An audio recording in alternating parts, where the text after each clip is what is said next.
Welcome to Dice with Death, where anyone could die with a roll of the dice. I'm your direct messenger, Ollie Bateman, and joining me again for this week's performative Dungeons & Dragons podcast is Chatty Badger's Jamie Powis.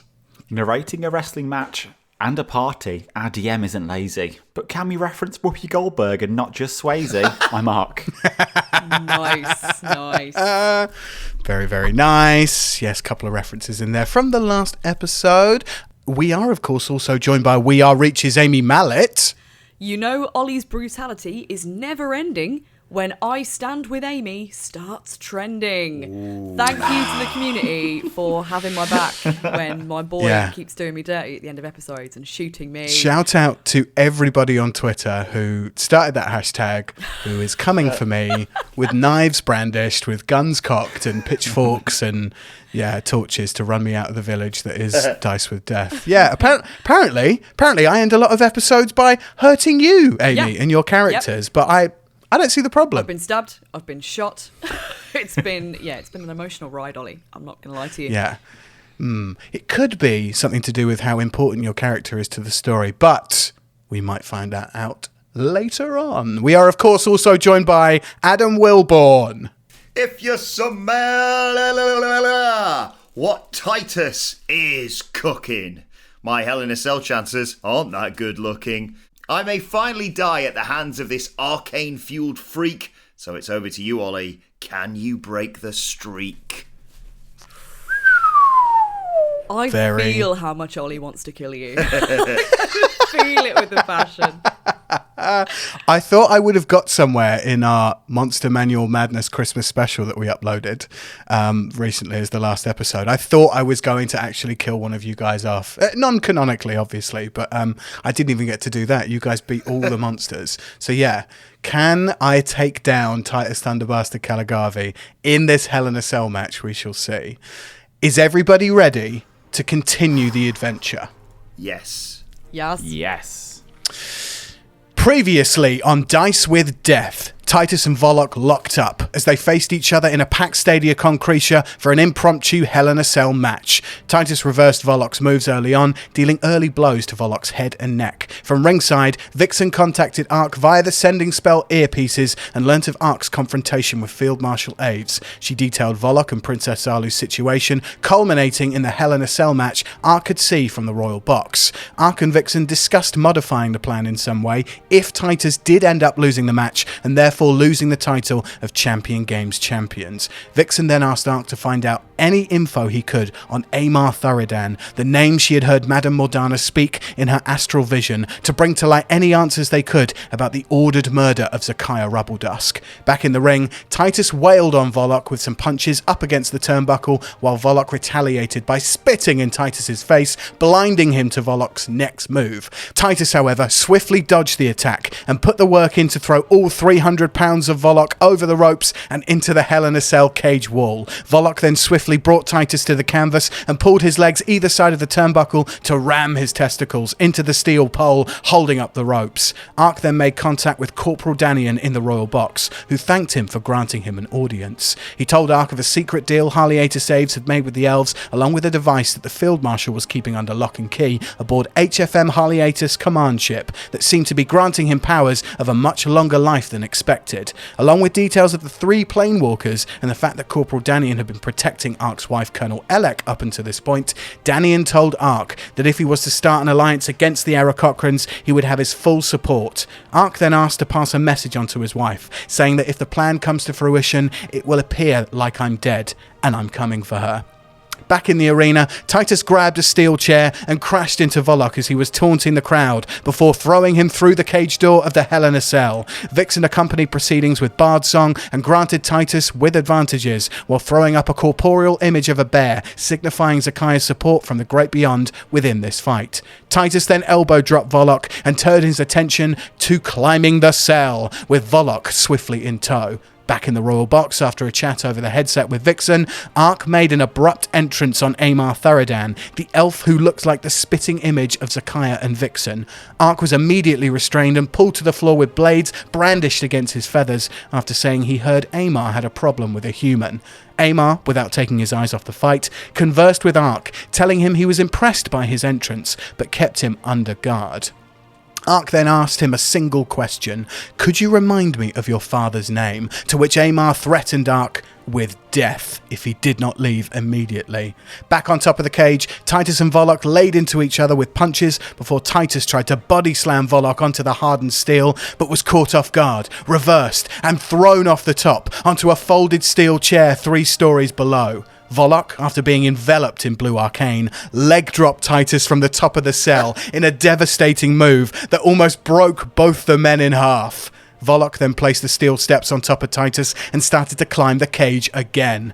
Aark joined Vixen ringside and discussed the curse afflicting her, making her unable to say the name of her former lover. Aark cast Remove Curse on Vixen, and even though the spell failed, they both saw the image of a shining wish stone appear in their minds as if to signify a solution.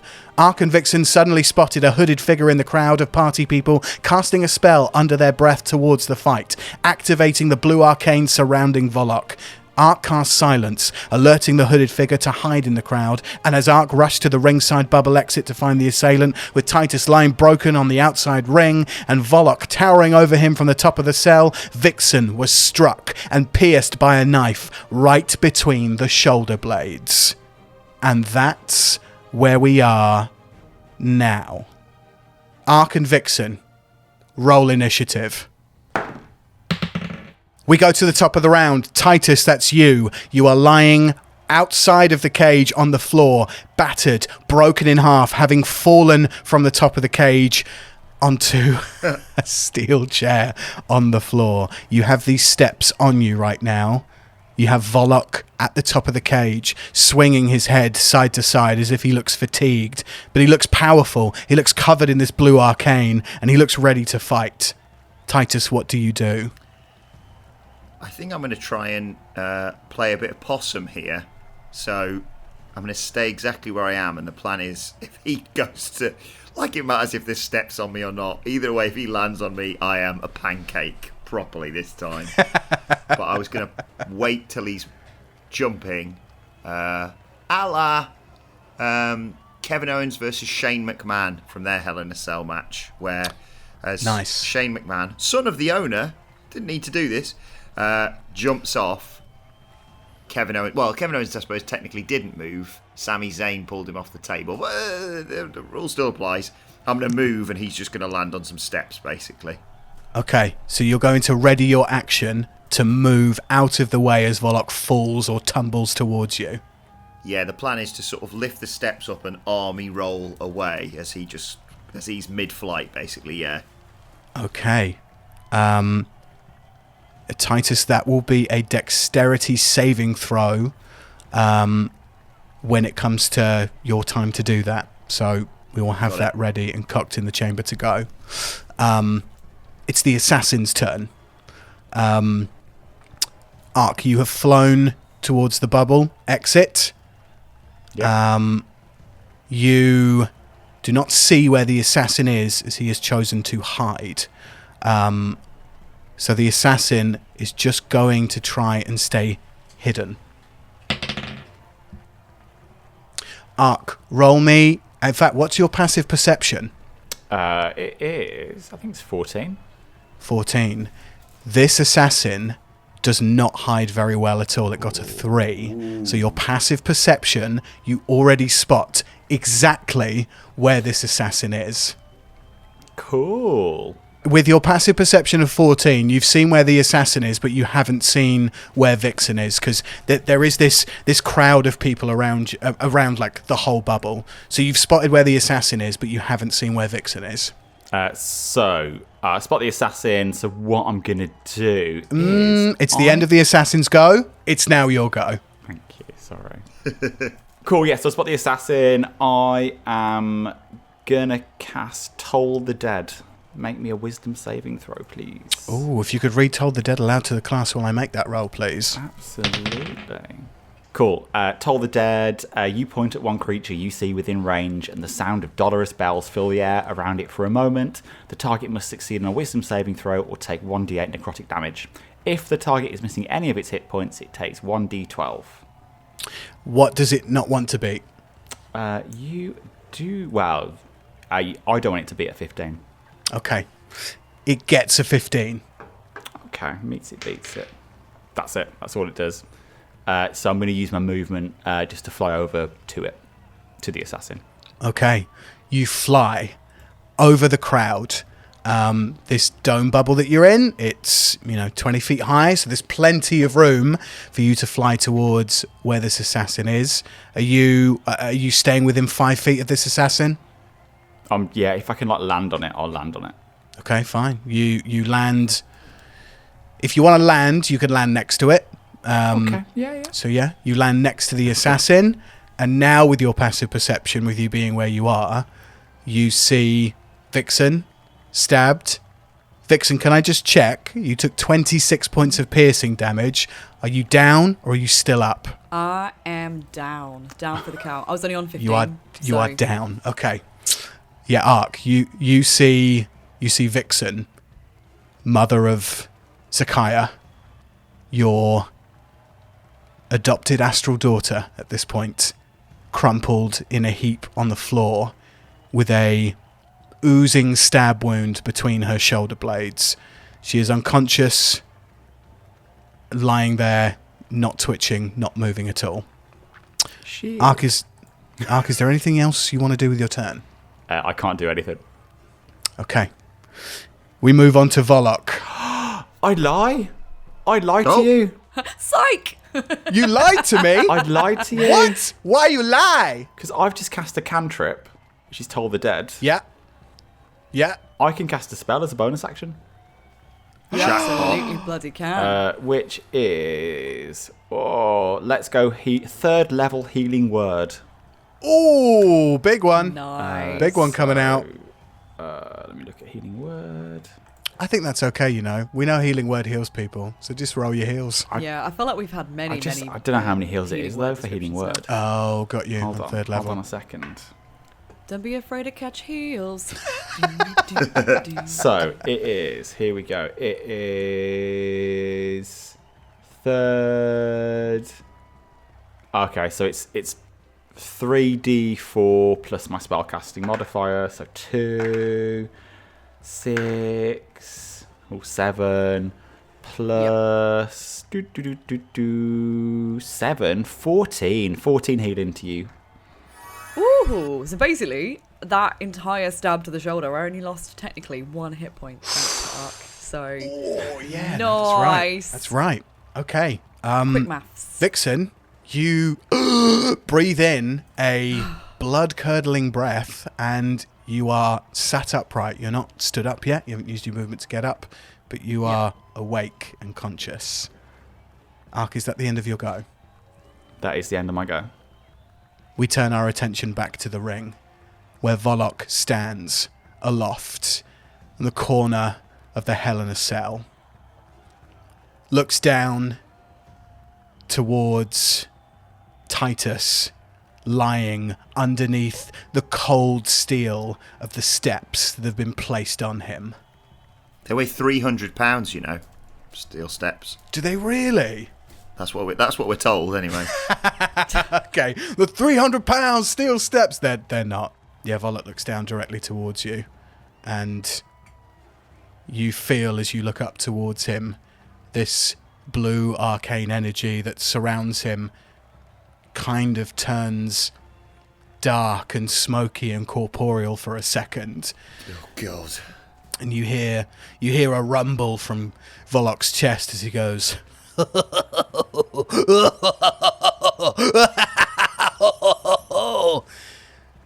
and he jumps into the air, elbow extended. He's not going leg drop. He's going full elbow drop, a move that you Full only macho man Randy Volok. There we go. Macho Man, Randy Savage from 3 stories up. A move that you only pulled on him mere seconds ago. Yeah. He's jumped. Titus, make me a dexterity saving throw. Come on.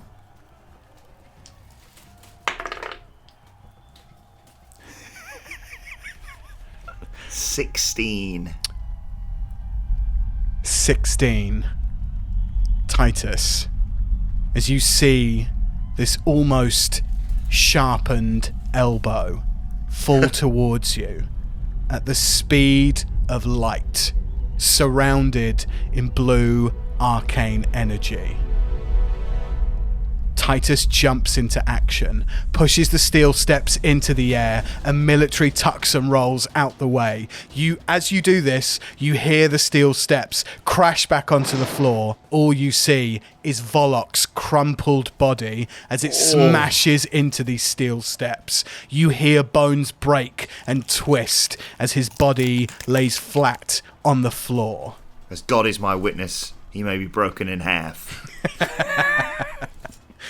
That is the end of Volok's go. Not the end of his life yet, but that's Life. the end of Volok's go. Okay, Bollock's fucked. I'll roll the damage for Volok here. Okay, 16 points of bludgeoning damage as he smashes into the floor. That's the end of Volok's go. Vixen, you are breathing, you are conscious, you are sat up, you're not stood up, but it's your go. What do you do? Okay, so where is the assassin? They're still next to me, right? Right next to you. The assassin and Aark are within 5 feet of you. So obviously I've just literally come back to life.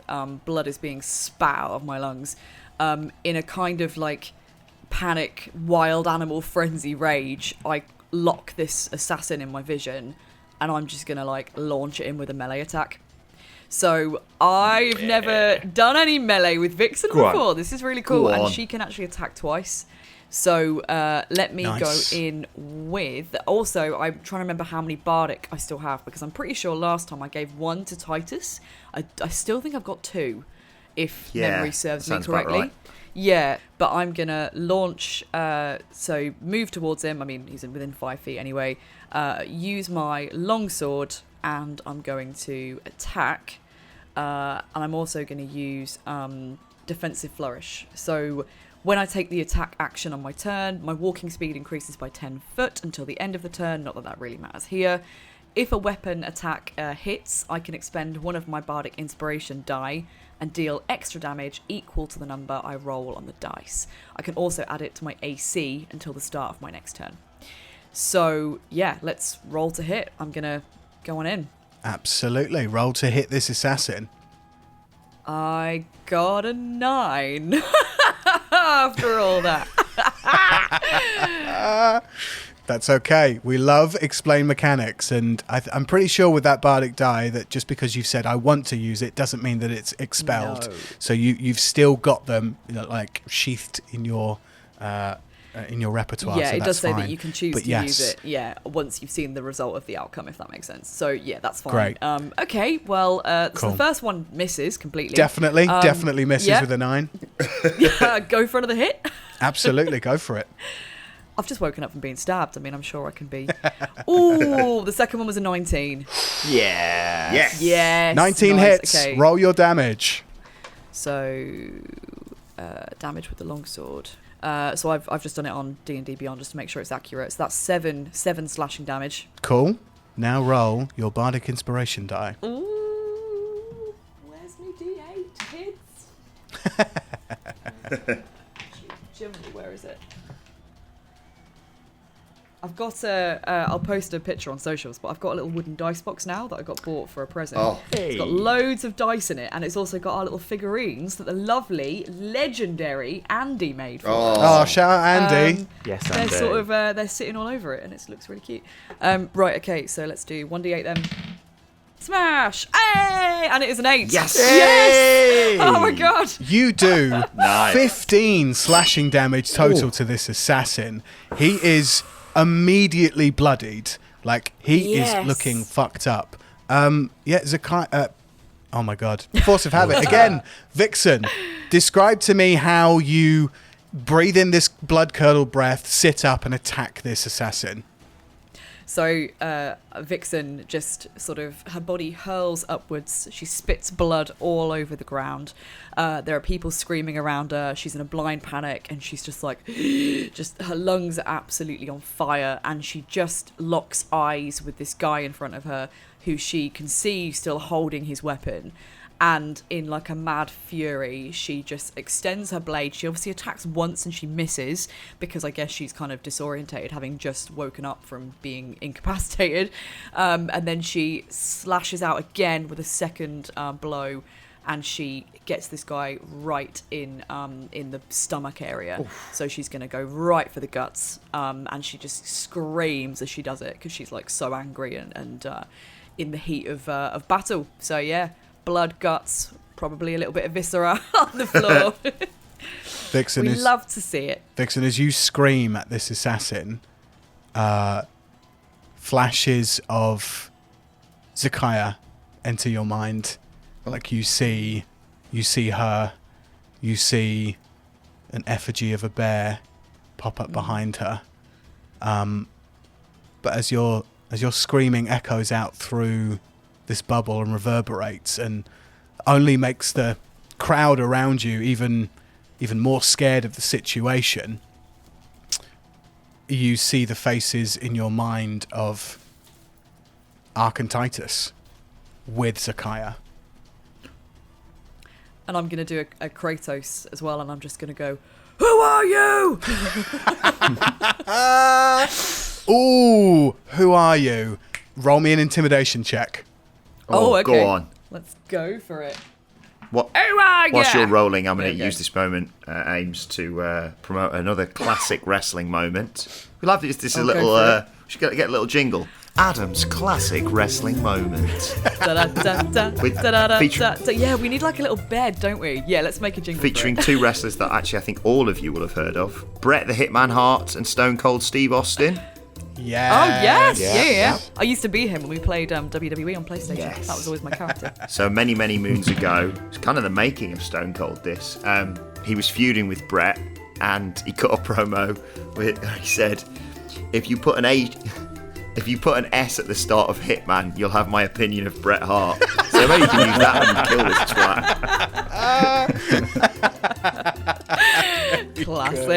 Classic funny wordplay. Okay, so I got 16 on intimidation. You got a 16. Okay, bear with. Okay, the assassin gets a 17. Is not intimidated, but you have covered him in blood from your own body. You have my Team America moment of waking up and just being like,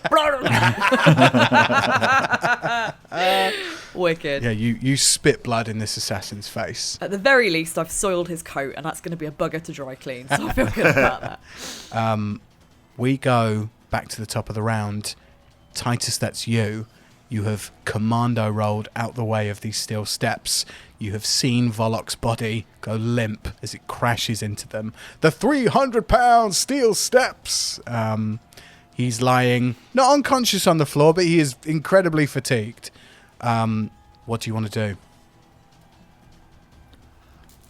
I'm kind of pitying the poor twat now, so I think I'm going to try and get him back in the ring. Because, look, revenge is sweet and all that, but we're here to win this and reaffirm our Champion Games win. So, yeah, so he's sort of crumpled over the steps or collapsed on the floor or whatever.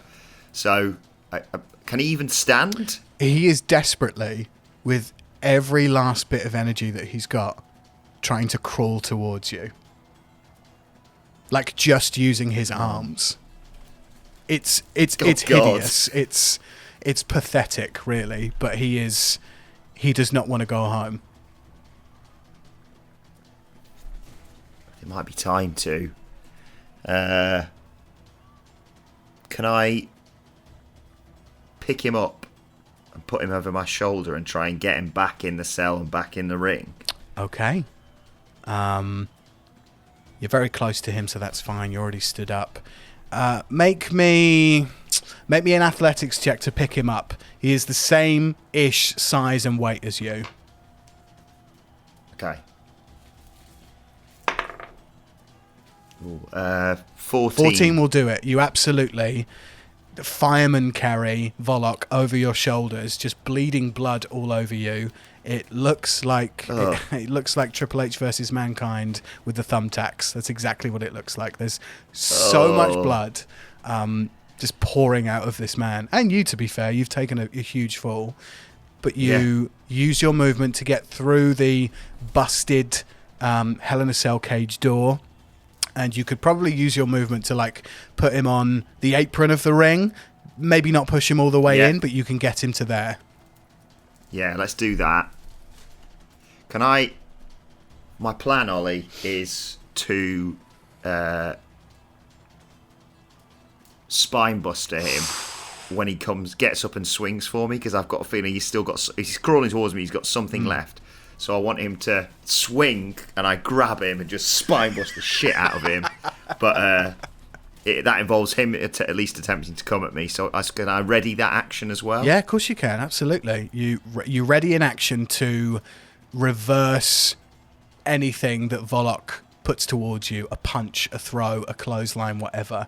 You stand there, you put your open fists up, pull your fingers towards your face as if to say, come at me. Just bring it. Just bring it, exactly that. Titus, is there anything else you'd like to do with your turn before we move on? Whenever you ask that question, you make me think. It's just something that your character does, and does a lot, and Ding, ding, ding! You can do it. I know, but I've only got one rage left. I suppose I am going to... Okay. No, I'm going to cause him damage before the end of this turn. Yeah. No. We don't want to get you to spunk all your rages, so... Oh, it's good. It is a good point. Actually, I apologise, Adam, for metagaming you, because that's a really good point. I'll get back in my box, don't worry. So I'll not use it yet, just in case he does... Like, if he runs away, I've raged and nothing's happened, and I haven't taken any damage, and neither has he, so... Yeah, that's true. I'll just keep that one in reserve. There's a little bit of Popeye's spinach. Nice, okay. You ready your action to reverse any move that Volok puts towards you. We go to the assassin. The assassin, although bloodied and beaten, is going to cast Grasp on Aark. Ooh. Aark, make me a Constitution saving throw, please. You've got to beat a 15 to not be essentially grappled where you stand. Okay. Right, so... I got 16 on the dice. You pass. You see this dark, smoky, corporeal energy come out of the end of this hooded, cloaked figure's wizard sleeve, as it were, and try and wrap around you and consume you, and this almighty radiant aura from you just pierces through like a blinding light and disperses all of this smoke away. You stay steadfast and look directly into the eyes of this assassin. This is the first time you've properly clocked eyes. Aark, make me a perception check. Natural 1. Natural 1. Okay.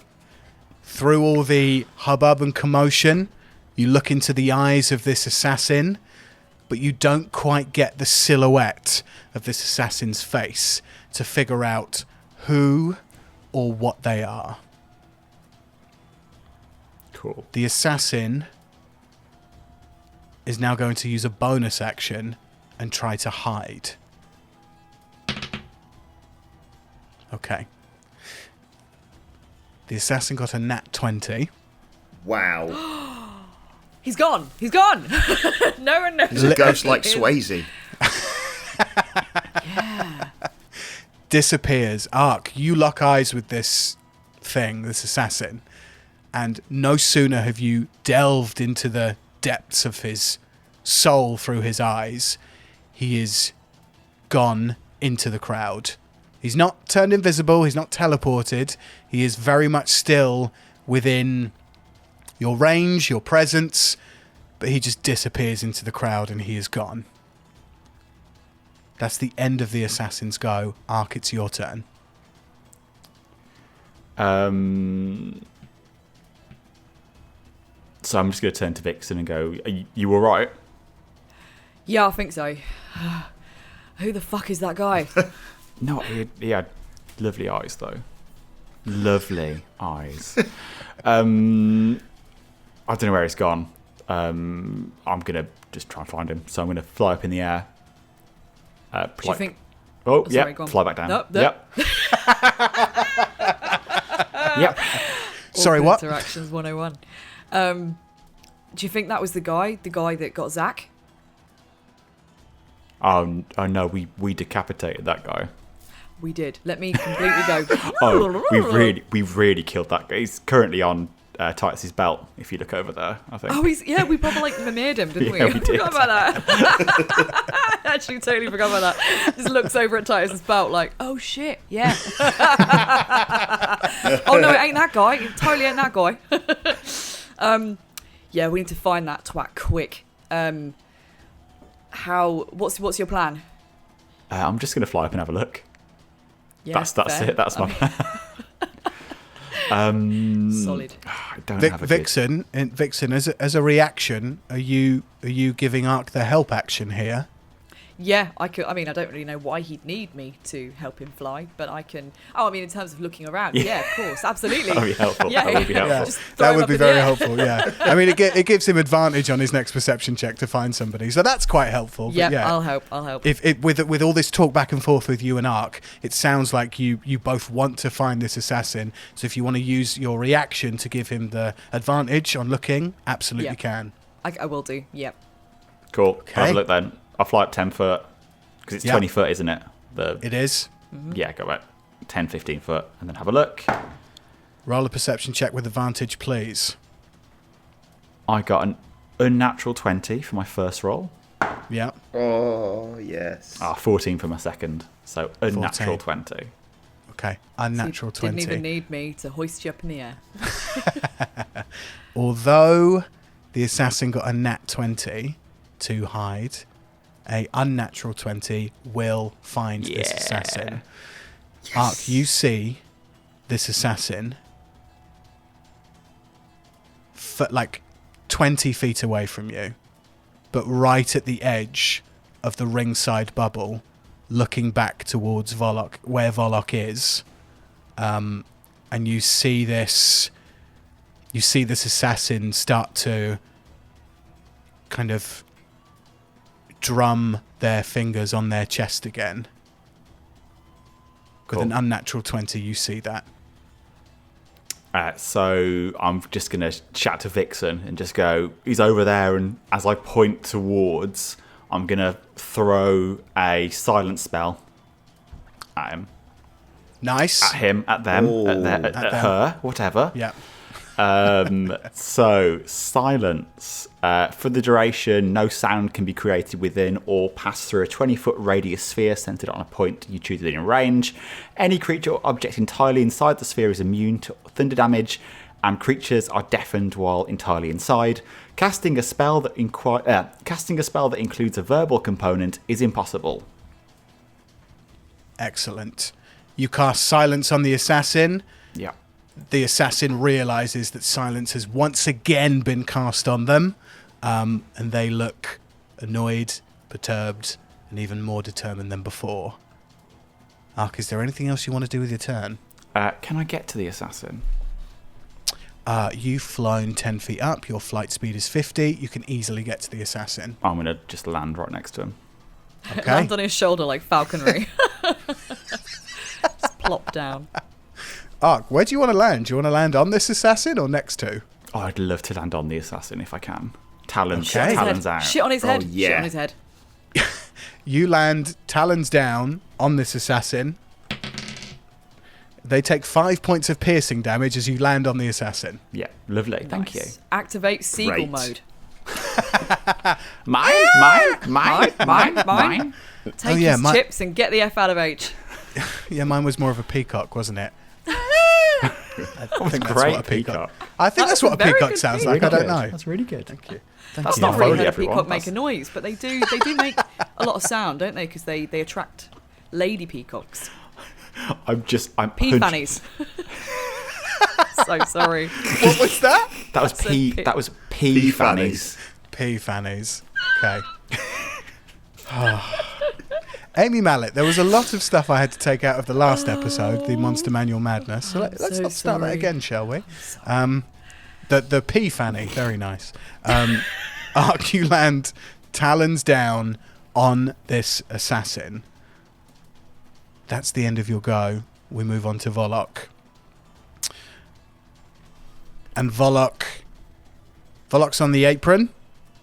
Are you trying to spine bust him off the apron? No, God, Okay. no. I was trying to. Oh yeah. I was thinking I was already in the ring, but You can be in the ring. That's cool. You're absolutely in the ring. I want to slide to the center of the ring and just sort of just gesture to him from there. So he's either got to roll in and then, or maybe jump over the ropes, Yeah. or whatever's energy he's got left in him. Okay.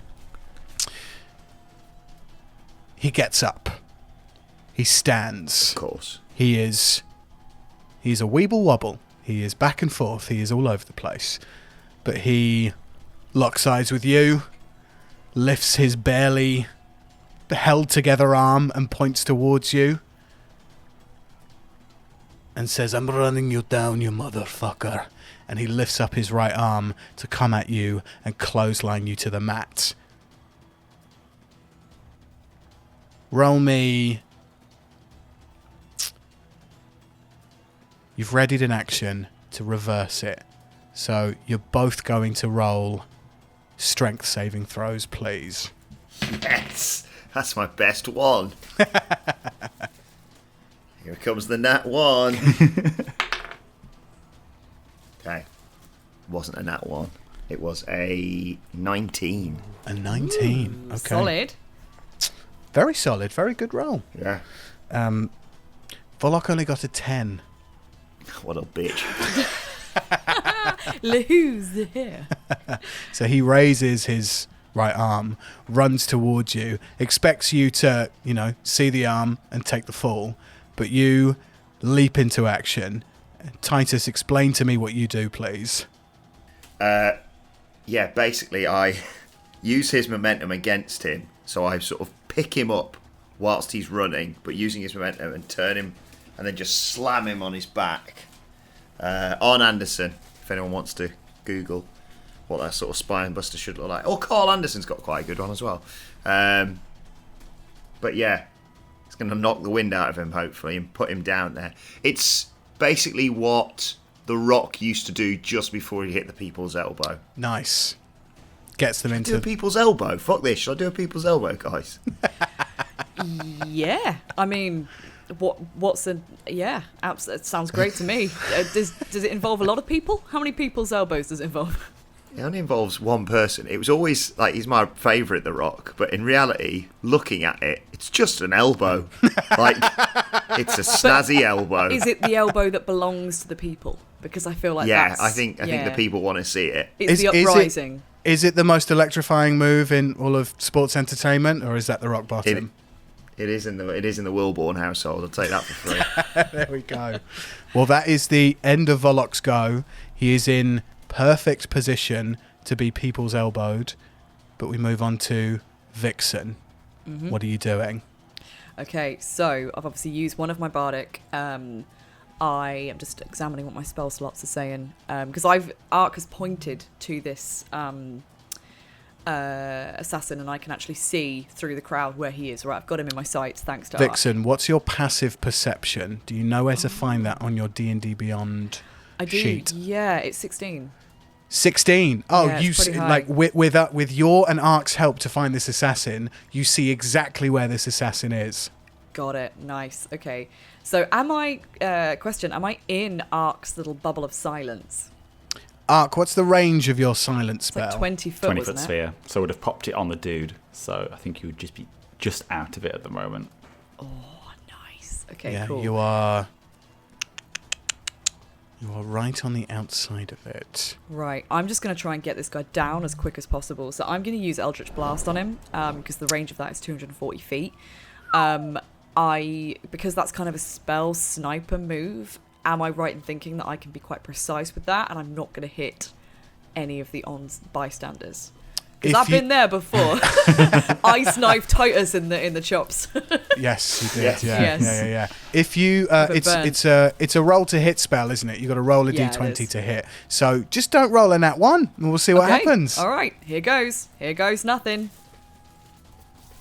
It was a nat 20, so it's a 26. Oh. Wow. 26. Vixen, roll your damage, please, for that Eldritch Blast. Oh my god, so I'm basically the Sam Fisher of Eldritch Blasts. I have made that so incredibly sniper precise. Okay, right, so the damage is going to be 14. And is that already doubled or not yet? No, sorry, that's not doubled. So 28! Nice. Jesus I just Christ. kind of wanted to do that for dramatic effect. No, it's Vixen. 28. Vixen, as you point towards this assassin, your Eldritch Blast emanates from your fingertip, and it parts the crowd in front of you, as if the magic that is within you is like... It's as if Zakaya is like imbued within your magic. It's so caring and kind that it finds every which way to move out the way of any innocent bystander and just get to that target. Excuse me, pardon me. Magic coming through. Sorry, my friend's there. My friend's there. I need to get to my mate. Sorry, I've just bought some beer. That would be so handy in a pub or club. Just Eldritch Blast people out the way. Yeah, this glorious blue arcanic kind of magic, which has this like purple tint to it, just parts the crowd, not hurting them at all, and strikes this assassin in the back. This assassin falls down to its knee. So you've not knocked it prone, but this assassin will have some kind of disadvantage on movement on their next turn. But the assassin is not knocked dead or unconscious. Vixen, is there anything else you'd like to do with your turn? So as I've sort of fired off this blast and I see him go down, I'm going to shout up, Aark, he's on his knees. Get him now. Actually, no, you're there, aren't you? You've already landed on him because you were on his head. And I can't hear because it's silent. It's silence. Yeah, that's a very good point. true. Okay, in that case, I will just I do say... want to give you a little... Sorry, Amy, just not to backseat game, but No. Eldritch Blast has 2 beams. It does have 2 beams. It does have 2 beams. Yeah, actually, let me read that again. Because Your 5th level. Oh my god. Yeah, it is. It is 2 beams, isn't it? Because it's 5th. In that case, yeah, all right. It'd be really funny if this one's like so incredibly elegant and it's like, sorry, excuse me, pardon me. And then literally the next one just obliterates everyone. Shit.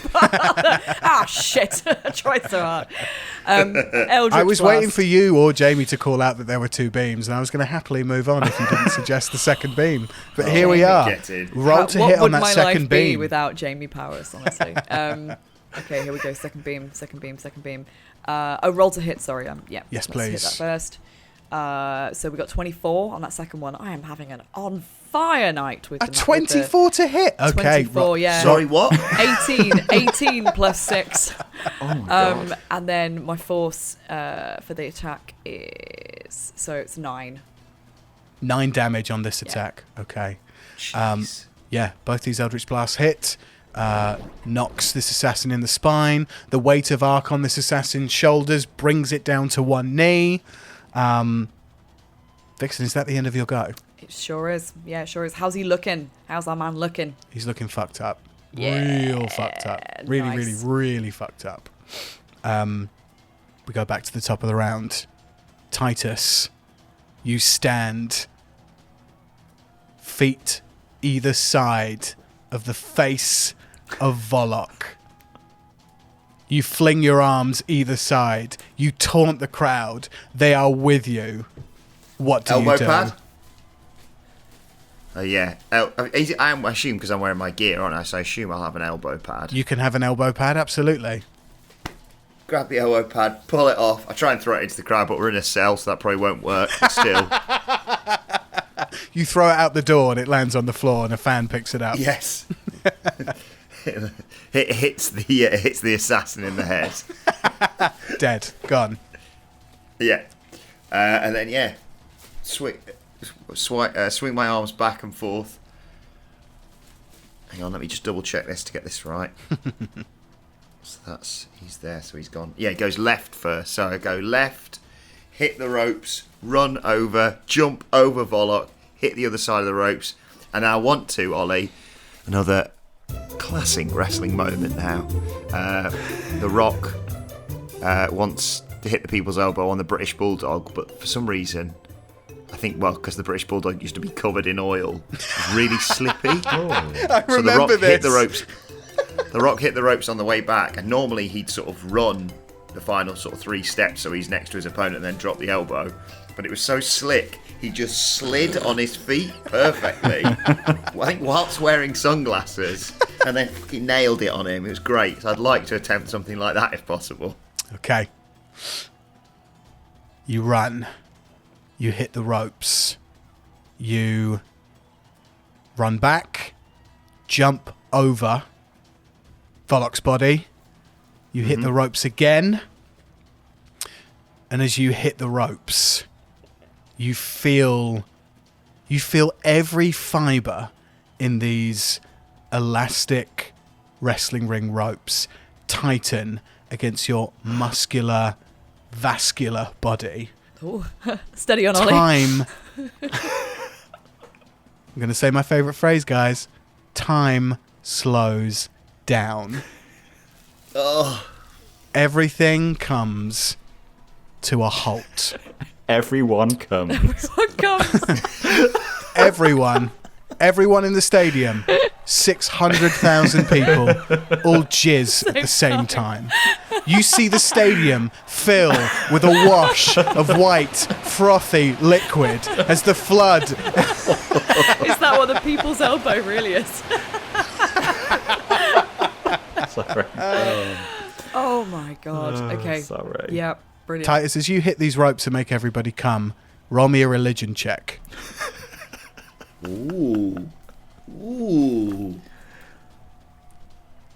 Oh, bollocks, where's that? Oh! It hit all the other dice. I got confused. Die, sorry. Oh. Again, 19. Titus. Time is still completely slowed down. And as you rebound off of these ropes, in incredible slow motion, you hear the growls and the barks and the scuffs and scrapes of wolves in your head and in your mind. Ooh. Barking as if they're howling at the moon. And you see the face of your uncle, Nakin Storm Warrior Kalagavi, That prick. just appear in front of you. Doesn't say anything, but growls, along with these pack of wolves. And you feel this dark, corporeal, smoky energy try to envelop you. Titus, roll me a wisdom saving throw. To not get not one of my strong points. But I bet to be fair, you said that about your strength, and didn't you get a nat 1 on it? Yeah. Maybe it'll be the reverse. Maybe it's opposites day. Woo. Ooh. 17. Yes. Yes. Nice. Titus, in this moment, this blue arcanic energy erupts from your body and shoots straight towards the face of your uncle, immediately destroying all these animalistic wolves that are surrounding him. And you see his face start to fade and dissolve away, and you hear like muffled screams in the back, like blood curdling screams. And the blue arcanic energy gets to the face of your uncle, and it starts to evaporate and disappear. But as this happens, you see the face of your mother. Titus, please remind us of the name of your mother. It is Vonna Dreamweaver Caligarvey. You see Vonna, who also screams out and cries as the face of your uncle is destroyed, and this blue arcanic energy ricochets off of this effigy of your uncle and hits her. Time speeds up again, and the vision is gone, and you are heading directly towards Volok. What are you doing? You're already going to do the people's elbow.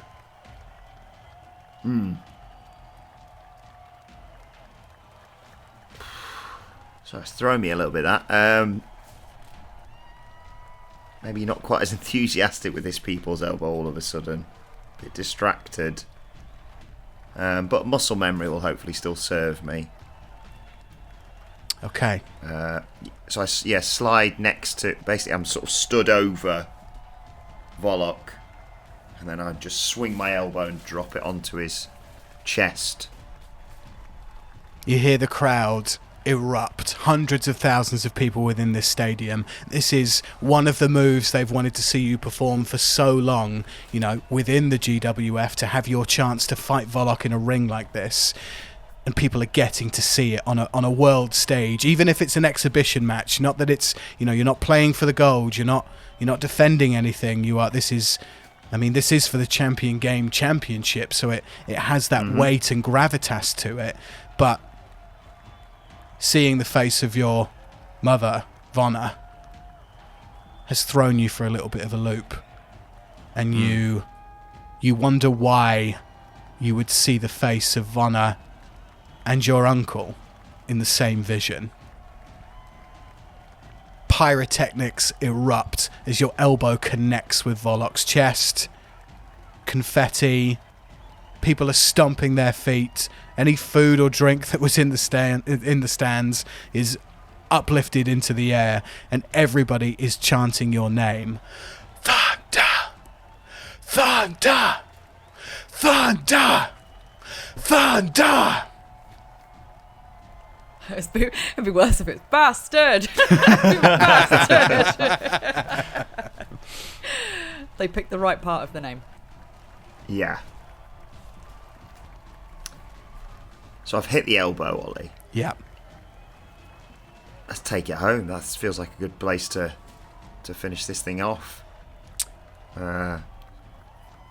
Titus. Yeah, crawl over, hook the leg. You elbow drop. The crowd goes crazy. You hook the leg and push down on Volok's shoulders. As you push down on his shoulders, you feel the wind just being your mass and your body weight pushing down on his rib cage, and you feel all of this air exhale out of Volok's esophagus up the back of your neck, and for a second it gives you spine chilling tingles as you look around at this crowd, this stadium, in absolute awe of what's going on. You see this corporeal referee slide into the ring. You hear 1, 2, Go on. kick out. Oh no! Volok's shoulder, his left shoulder, raises into the air, and as if he's got nothing left to give, just hangs there in the air as if he is rigor mortis at this point. Bloodied, beaten. Titus, what do you do? Like, is there shock and awe on your face as this happens? Yeah, it's not questioning the referee's decision, but it is. Wait, 2? What? 2 naan breads, Jeremy. Ref. 2. That's insane. Ref. Yeah, gesticulating at the ref. Two. The referee puts up 2 towards you, puts up 2 towards the where the ring announcer would be, or where the bell would ring, and yet everybody in the stadium they're not booing. They're loving that this is the kind of match that they're getting to see, an exhibition match at Stadia Concretia outside of the GWF. This is entertainment for them. This is the best show on earth. And they equally love it and equally hate it all at once.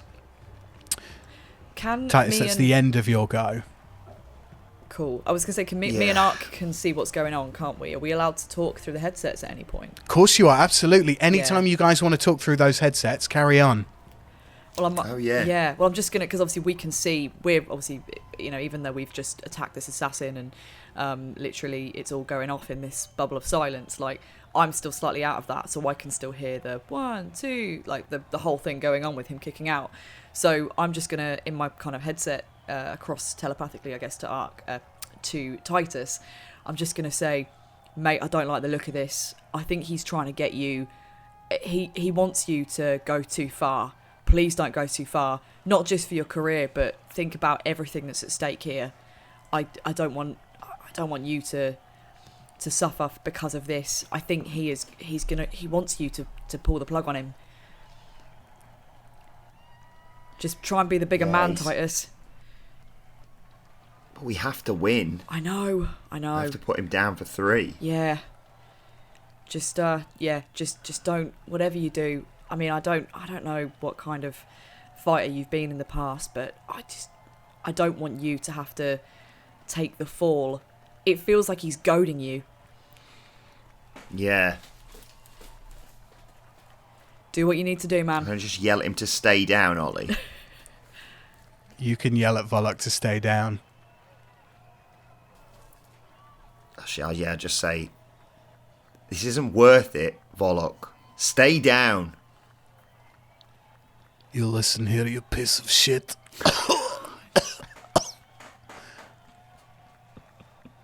I'm not going home.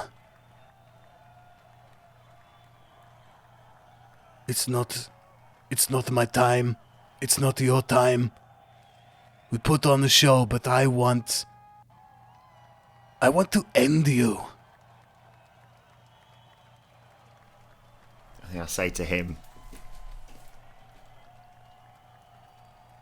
look, I know we've had our problems, our history, but is it really worth this? Your health? Your life? Titus, as you say that to Volok, the growls of the face of your uncle start to emanate from within Volok's chest.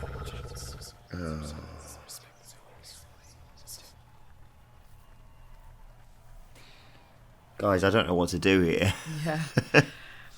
I mean, I guess, all I would say as Vixen is, would Zalu, she would not want you to take this man's life, as broken as he is like this.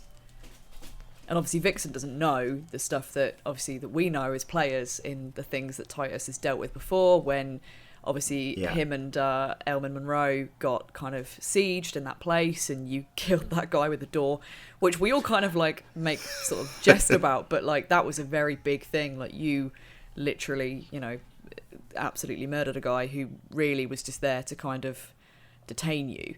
So that's, do what you need to do, Titus. Do what you need to do, but just beware. I think he won't stop till he's dead.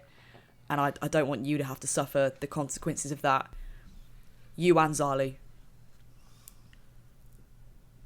Yeah. Titus, roll me a religion check. Where is it? There it is. That's more like it. 8. Oh, no. Titus, even with an 8, and I can say this much, even with an 8, you see the face of your father,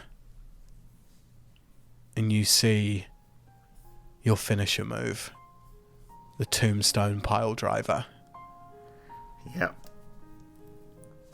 Can I talk? Can I say anything to him? Of course you can.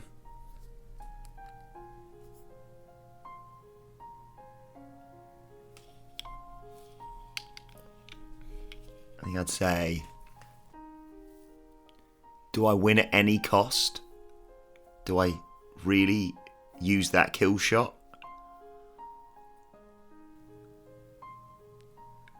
Such a good question to ask. Such a good question. Yeah.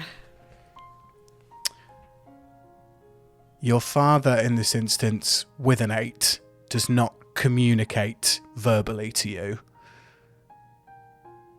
But in this instance, you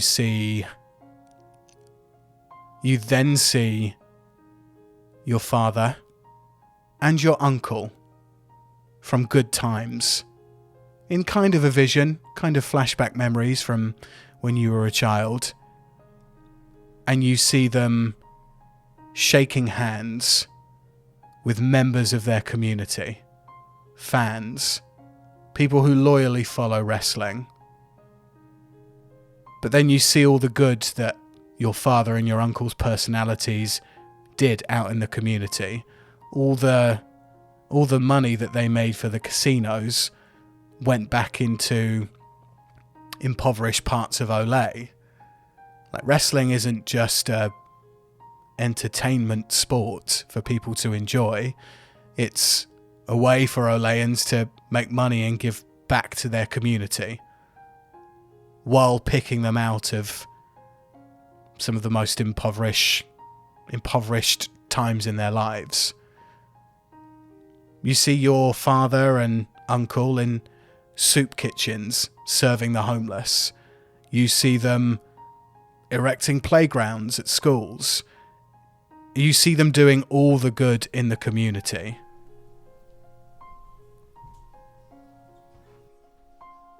It's bigger than this, isn't it? That's what it is.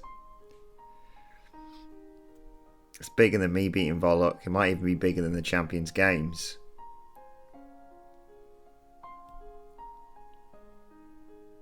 At the end of the day, getting the W here, but at what cost?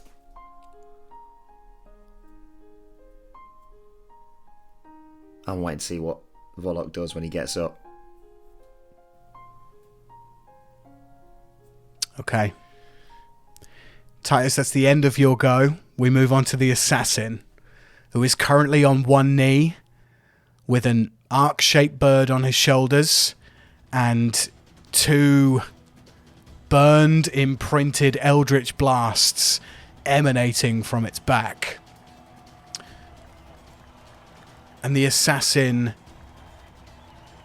places its hand on the glass dome surrounding Aark, Vixen, and all the partygoers.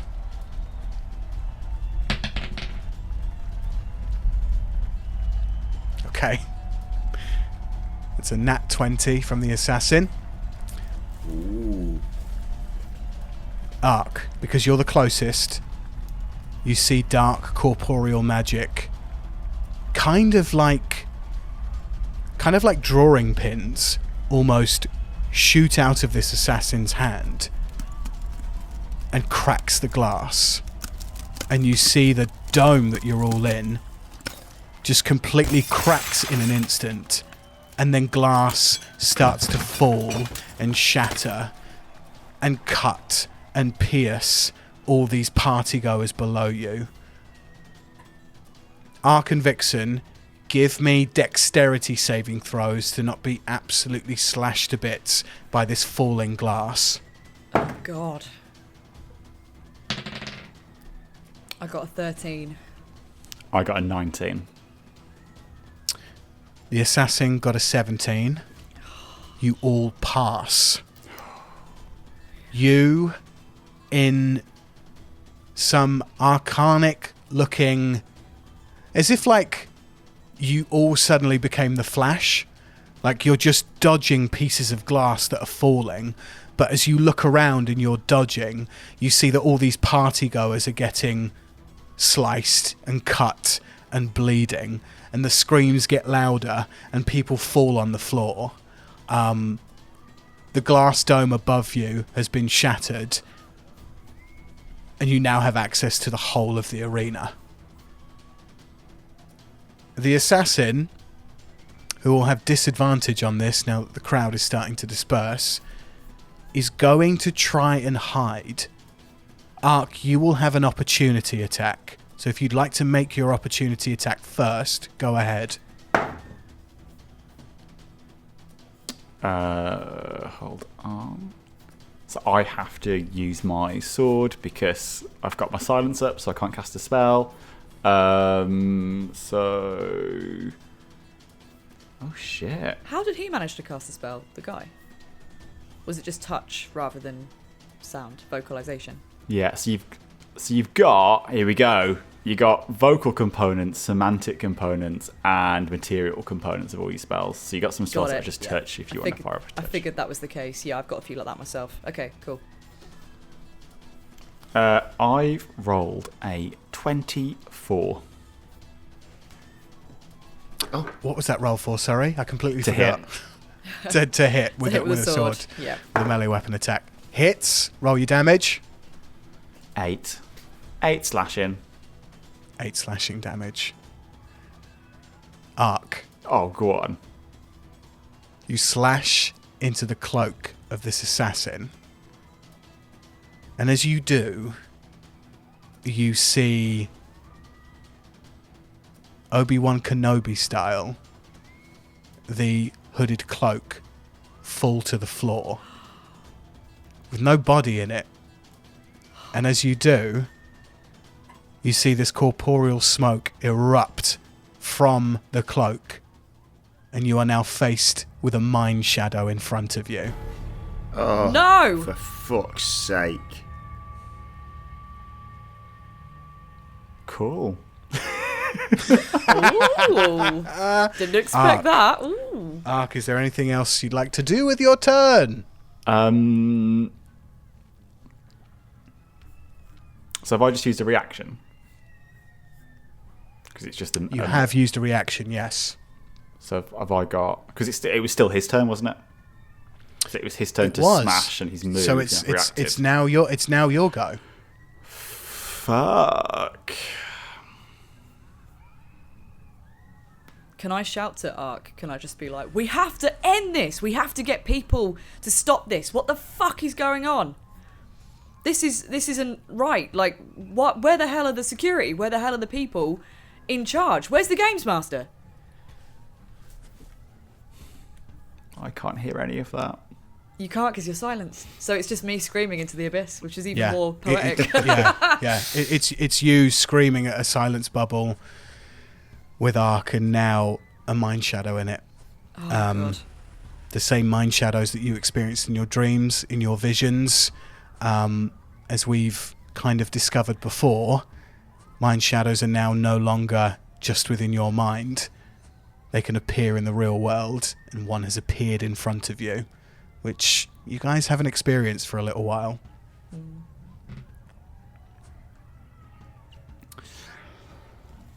Oh shit! Right.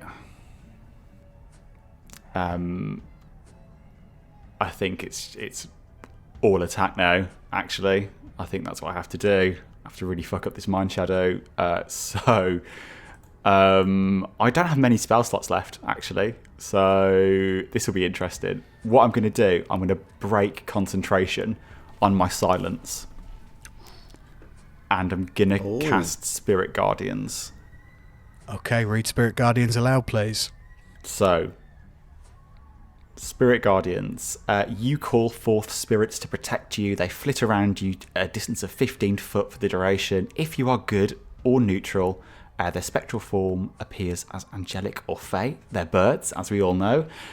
You can designate any number of creatures you can see to be unaffected by it. An affected creature's speed is halved in the area, and when the creature enters the area for the first time on a turn or starts its turn there, it must make a wisdom saving throw. On a failed save, the creature takes 3d8 radiant damage on On a successful save, the creature takes half as much damage. So I'm going to fire up my Spirit Guardians. Lovely. You fire up the Spirit Guardians. Just because of the mindset that Aark is in, I don't think let's not make them beautiful birds like ravens, kind of like just dark ravens, kind of floating around him. Vixen, you see this. You, I believe, only up until this point, with all the fighting in the stadium, have only seen these golden effervescent birds that Aark has produced with his magic. But you see this dark, blood-curdling, kind of almost like undead-looking zombie ravens that appear as his spiritual weapons. What the hell is he doing? He can hear me now as well, can't he? So I can shout to him. Yep. Aark, you've got to stop this. Find the games master. What the hell is going off? We've got to stop this now. People are going to die. People are going to get... I know what you're trying to do, but we need that. We also need that guy alive. Can I see that it's a mind shadow at this point as well? Yes, you can. I can. Oh, yeah. Everybody in the stadium can. That. Fuck's sake, we need that guy. I need what is in his head. I need him alive. Aark, please stop this. Please just... I don't know how, but is there anyone's attention we can get? Is the games master here? I'm going to reply to Vixen. I'm going to go, I have been so restrained. I have lost my son today. This mind shadow is going to die. And I just you see kind of these ravens just get really, really quick just around me, fluttering around me. Aark, believe me, I know exactly what it's like to lose a child. I know that pain, but we can't injure these innocent people. This fucking dome is coming down. We need to evacuate. We need to stop this. Do what you must. I'm going to look for a way to call off the match. Aark doesn't answer. Oh. I have got goosebumps over here, guys. Aark, that's the end of your go? Yes. Oh, actually, movement, I'm just getting right up in his face. Right up in the Mind Shadow's face. Okay, yeah. Okay. It's Volok's go. Everyone just forgot about Volok. Volok is lying on the canvas, arm still in the air, rigor mortis style, hung. He can't even believe that he kicked out. He doesn't understand it. But he feels this pain and anguish inside of him, as if this blue arcane that was surrounding him has turned evil. As if the blue arcane was an activator, but something else seems to be controlling him. And Volok stands. Titus, you can't believe it. The crowd can't believe it. Volok stands and says, "If you take me home, if you take us home, none of this will be worth it. Your father is dead. Your mother is widowed. You are not the hero you think you are.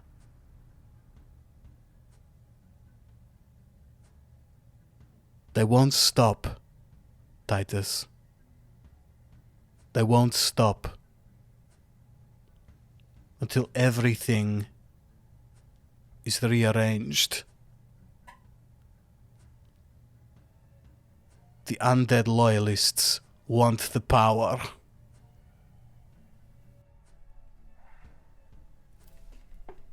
Volok.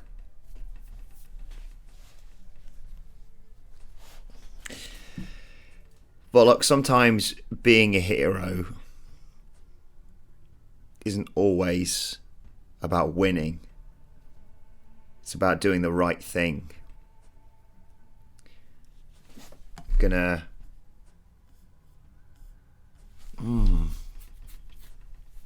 Am I?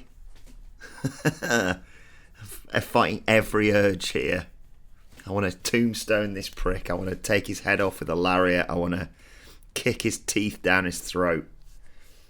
But I don't... Correct me if I'm wrong, guys. As much as I want us to win the champion games and all that plan that we've come up with and everything like that, I don't think we can. I don't think that's our destiny. I think we have to find another way. And I think everyone knows. The history books may record it differently, but I think that everyone knows who won the champion games. Mm-hmm. You know, aside from this technicality bollocks. This will be the Max Verstappen, Lewis Hamilton of the champion games. It was Lewis, but you know. It was Lewis. Don't get me started on that. By the way, you know, like it 100% was Lewis. I think we all know that. Volok had to do the FIA cock, and you know he had to be. He was the Michael Massey of this situation, and we just have to accept that. This is maybe something more for No Dice, but I haven't watched a single moment of Formula One since that last race of that season. I was fuming. I was absolutely livid. I'm done. I was like, okay, if we could just make this shit up as we go along, then what's the point? Yep. But yeah, guys, I don't think pinning him or submitting him, or even... There was a bit when all the other turns was going on, and I was like, I can't pin him, because I'd have to hit him with a move that could kill him, considering how fucked up he is and what he's taken already. He's not going to submit, and I was thinking, like, because he had his arm in the air, I was like, well, I could arm bar that, but then he just won't tap, and then I'll have to snap his arm. Yeah. And there's not many heroes that you can say, oh yeah, the hero's the guy who broke that guy's arm in 3 places. Then I was thinking I could put a choke on him and like choke the life out of him, but then I thought, no, he's gonna die as a result of that. Some dark energy is gonna keep him from not passing out until it's either not pass out or instantly dead. So I think we're just gonna have to take the high road here, guys. I do apologise. Never apologise to us on this, Titus. You are today right the hero that your father would have wanted you to be. He would be so incredibly proud. I know what I'm going to do. So yeah, I'll say to Volok, being the hero isn't always about winning the day. It's about doing the right thing. And I think I'm still wearing the utility belt thing. And I'm going to reach into it and pull out something that I've never mentioned is actually in the utility belt previously, but as a wrestler, it's just something we carry on us, and I'm trying to get around the fact that I've never mentioned this before or included it in my included it in my inventory. But Ollie, I'm going to pull out a towel and toss it to the referee and walk out and throw it in the towel, guys. Okay.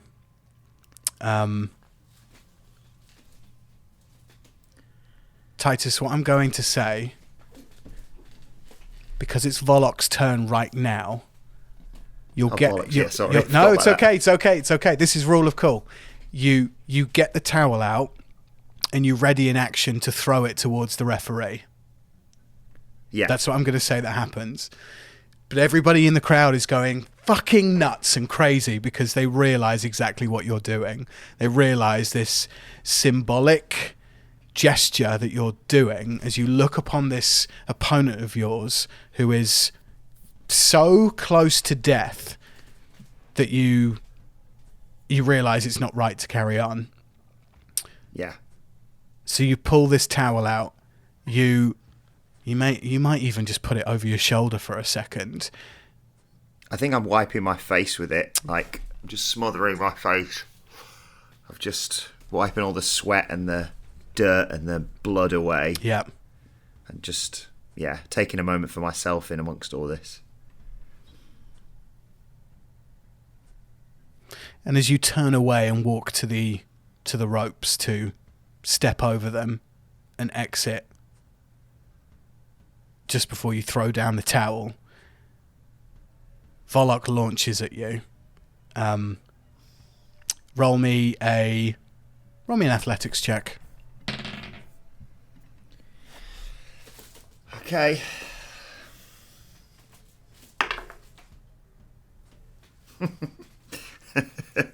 $22. Yes.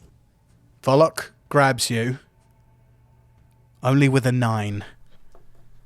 So with your 22, Titus, what do you do to reverse this move? So he's what, trying to... He's he's coming doing, at you like it's going to be Suplex City as you walk away. So he's going to grab me from behind. Yeah. Oh.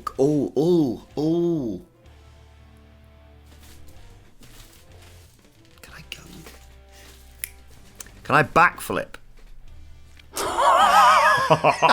Land on my feet. I mean, it's fitting, isn't it? It's perfect. Absolutely perfect. Titus, tell me exactly what you want to do here. Tell me the full extent of what you want to do. So I'm picturing, he's gone to grab me around the waist to Brock Lesnar suplex me on the back of my head. But because he's only got a 9 and, as you keep mentioning, he's nearly dead, he's not really got the force to get me out to go backwards with me. So he just sort of has to throw me backwards. But I realise what's happening. Muscle memory kicks in.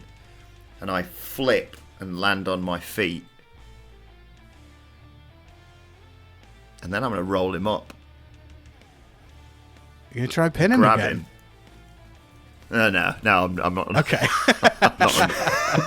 Can you imagine? No, I'll be a good... Hey! After that The biggest heel tactic in the world. Suffocates him with the towel. Shoves in his whip mouth. him like... what's the lad called in The Simpsons? Don't I have had too much chocolate milk? Gunter. That's it. Yeah. Oh no, don't yeah. chase me, I'm full of chocolate. I'm full of chocolate. That's it. There we go. I'll just land on my feet and stare at him, I think. Okay. And just shake my head. Yeah. You do the flip. You land on your feet. You see Volok's fatigued body. Like with a Suplex City, it's 3 suplexes, 4, 5, maybe 6 in a row. Yeah. You just see that his body just gives out as he like flips you over him, and his shoulders and back just hit the mat. You hear the wind coming out of his lungs. He tried. You've reversed it. He just lies there, arms out to the side in the middle of the ring. That's the end of Volok's go. Vixen, it's your go. Okay. Can I see the Games Master anywhere? The Games Master isn't down on the arena. The Games Master would be like up in the gods in like the commentary box. So yeah, you don't. There aren't any like officials out here on the arena. But Okay. yeah, you have a shattered dome with a bunch of party people who are now in the arena or can access the arena. But yeah, you don't see The glass the has Games finished Master. falling, hasn't it? Everything. Glass has finished falling, yes. Yeah. Okay. All right. So, can I look up at the commentary box? You can. Yep. What can I see? You see the Games Master and a bunch of staff. I mean, it's like hundreds of feet away, but with your keen eyesight, you spot the Games Master in the box. Okay. I'm going to send him a message. So I'm basically going to Eldritch Blast that box in order to try and smash it. Because I am fucked off that this is something that Titus has basically had to choose between his career and his honour and the Champion Games. I think the rules are fucked, and I am going to get that Michael Massey bastard. Yes. So I'm going to send a very important message to him that he needs to get his ass down here now and handle this situation because people are dying. So I am going to fire up an Eldritch Blast to the box. What do I have to roll to hit that? Just roll to hit. Roll what you normally would do with Eldritch Blast, please. And if you want to do 2 beams, go for it. Yeah, I've got 2 beams in mind. The first one I rolled an 8, so I don't think that would hit, would it? Yeah, that's not going to hit. Okay, all right. Next one. Next one was a 23. Oh, 23 hits, definitely. What are you aiming for? You're aiming for the commentary For the box. glass, basically, yeah. I want to shatter the glass in front of him. Yeah. Without even rolling damage, the glass shatters. It absolutely shatters. You get the attention of the games master. You get the attention of everybody within the commentary box. Just to remind people as well listening, I know we do a podcast that's over 2 hours of like combat, but all these rounds are happening within like 6 seconds of each other. So although it feels like sometimes you're like, why isn't anybody here? Why isn't anybody doing anything? You know, we've done like 3 or 4 rounds. That's like 20 something seconds at this point. Exactly. Yeah. But you see the games master, you see guards, they see the glass shatter, and they stare down at you, as well as like have their lances out because they think they're being attacked. They protect the games master. They protect everybody else in there. Vixen, what else are you doing? So I'm going to shout up to him, you need to bring these reinforcements down here now. There is a mind shadow here. I went a bit Australian then, didn't I? Maybe Vixen would have been better if I'd made her Australian instead of Cockney, because it's hard to keep it up for me. But yeah, I'm going to say, bring your reinforcements down here now. The games master takes note of your request. Looks shocked that the glass has been smashed, but you start to see people move and start making moves from all the way at the top of the stadium down to the bottom. Okay, so I will then turn to... So Titus is preparing to do his towel, isn't he? Or has he done that now already? He's preparing to do his towel. Preparing to do his towel. I think we're going to need Titus on side very quickly to deal with this mind shadow threat. So what's your health looking like, Titus? That is a very good question. I don't know. Actually don't, because I've been doing my health as part of the match. So technically, I am at death's door. Because it's taken my HP away, hasn't it, Ollie? So I'm. Yeah. So with the HP being at 0, it's obviously got to go below that for you to go 1, 2, 3 count. Vixen, if you were to heal Titus,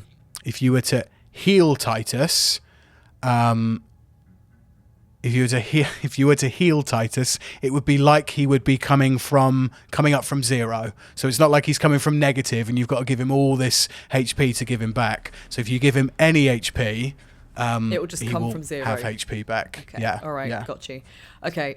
So yeah, I'll use. I can cast Healing Word as a bonus action, so I will do that. I'll cast it at 3rd level. So 3d4 plus 3. Let me do that now. So you get, that wasn't even that great. You get 8 HP back, Titus. You know, that'll do you for now, I suppose. I'll take it.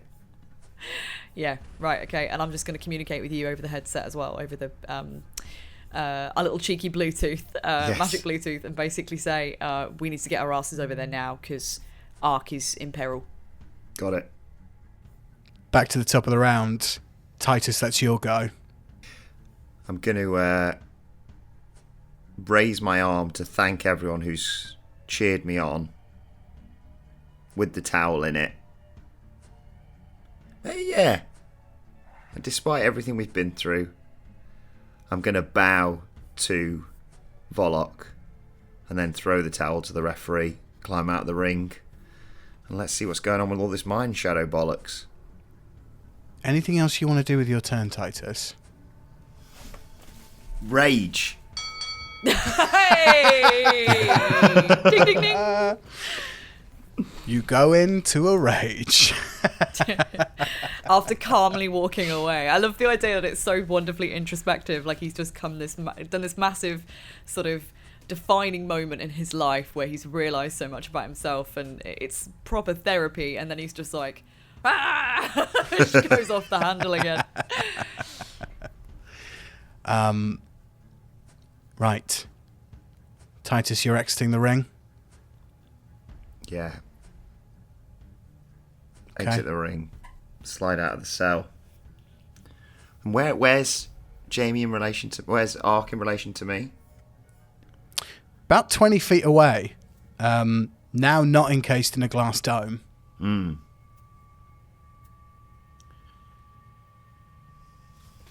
fight this mind shadow, haven't we? Can I grab a steel chair from under the ring? Oh yeah, take that with Absolutely. You let's just say you have one in your inventory for like going forward. I think you should just have a steel chair as a weapon. A little foldable one, like an IKEA fella that just pockets. Yeah. This isn't exactly my skill set, mind shadows, but who knows? Maybe they'll be vulnerable to steel chair attacks. And just to head over to where Aark is dealing with this mind shadow, I suppose. Okay. Titus, you haven't attacked yet. Can I attack a mind shadow? Yeah, fuck it. Let's swing the chair at it. See what happens.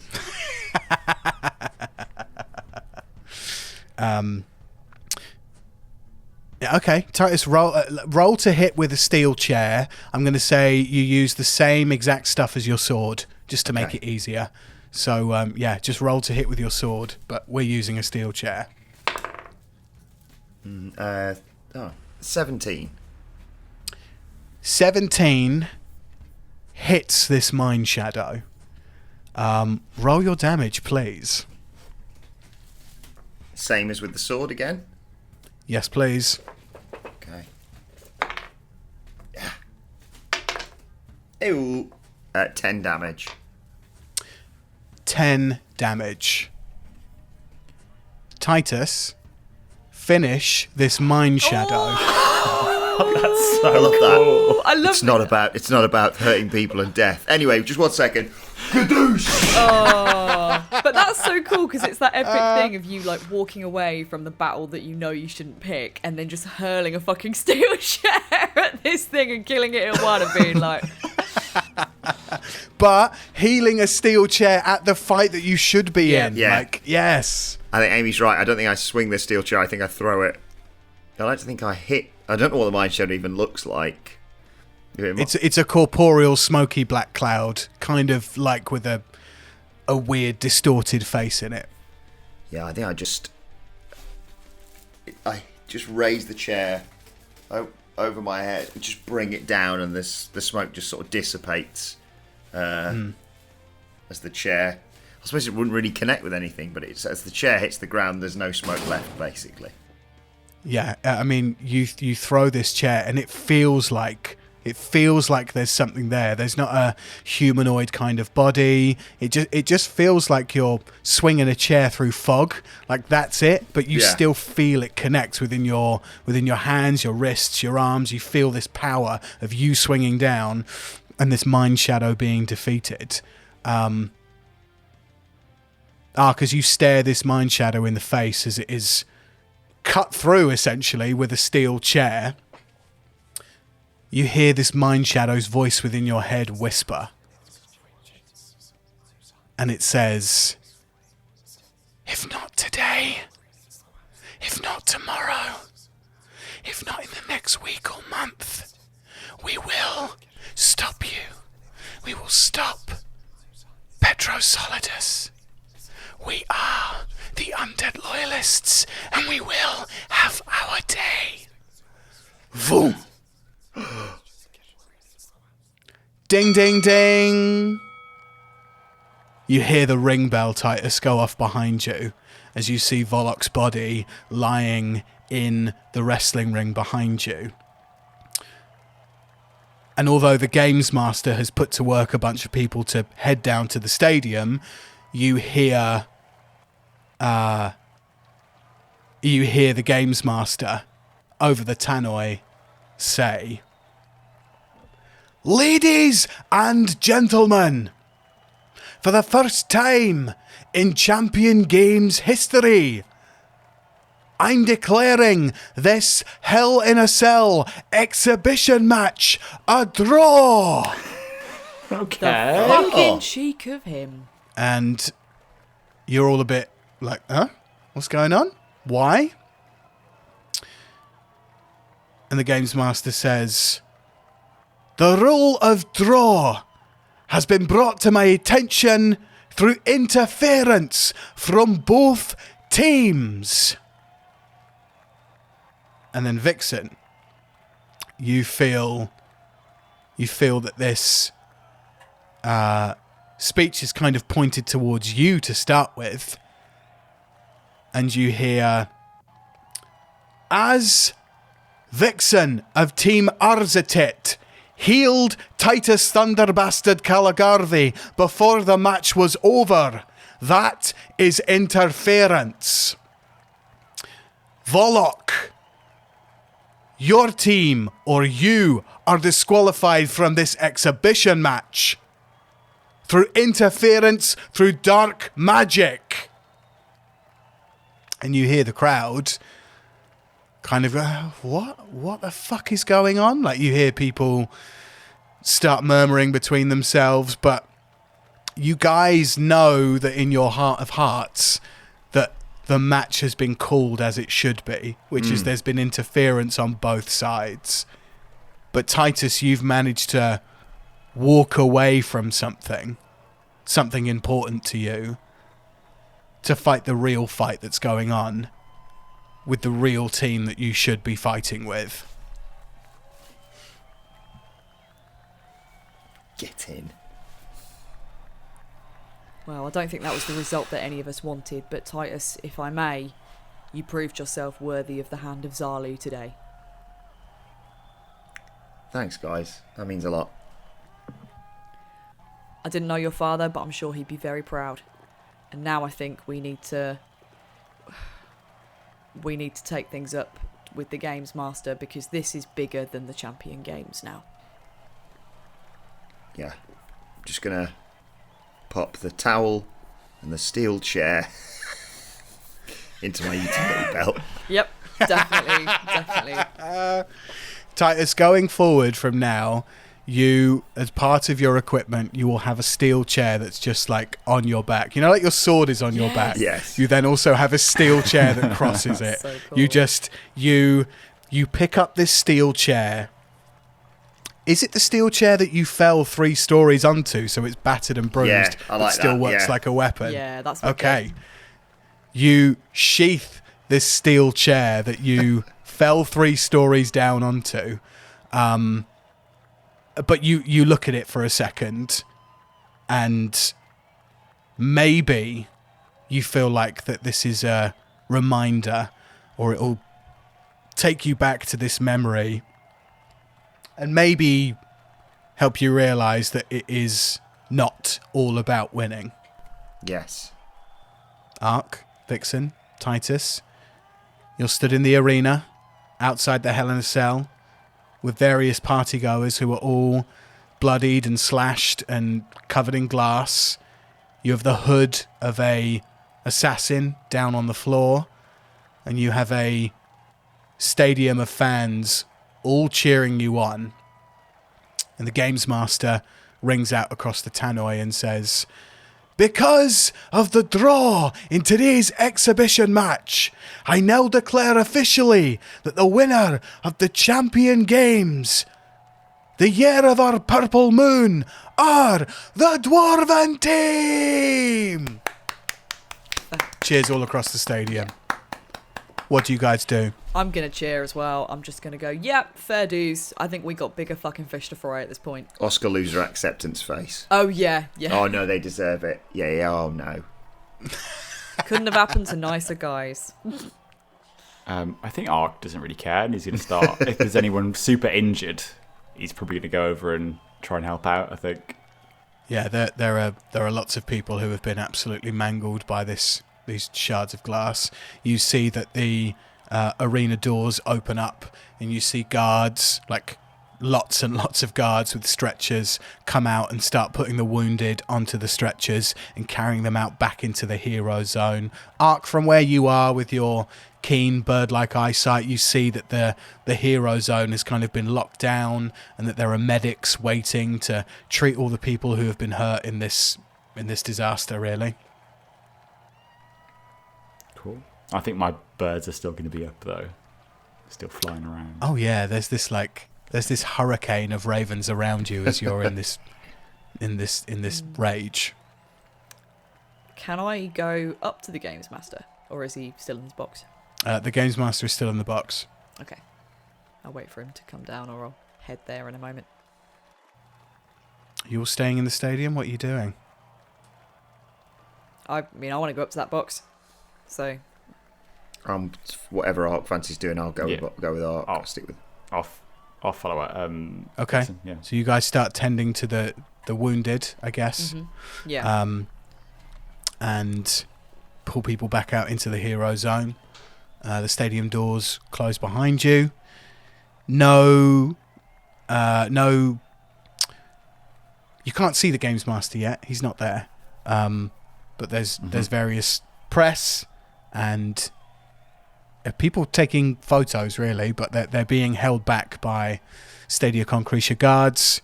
And yeah, people start tending to the wounded, and it's you three, the dwarven team, party goers.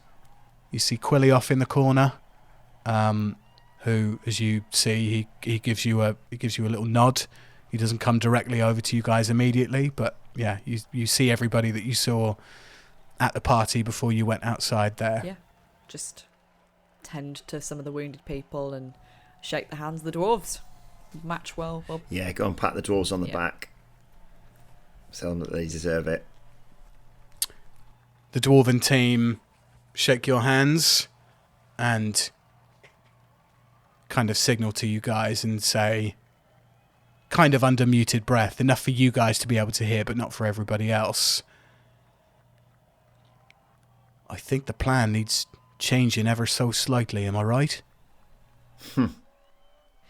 Aark, where do you reckon I think we should probably have some time to talk to the dwarves in private and figure things out.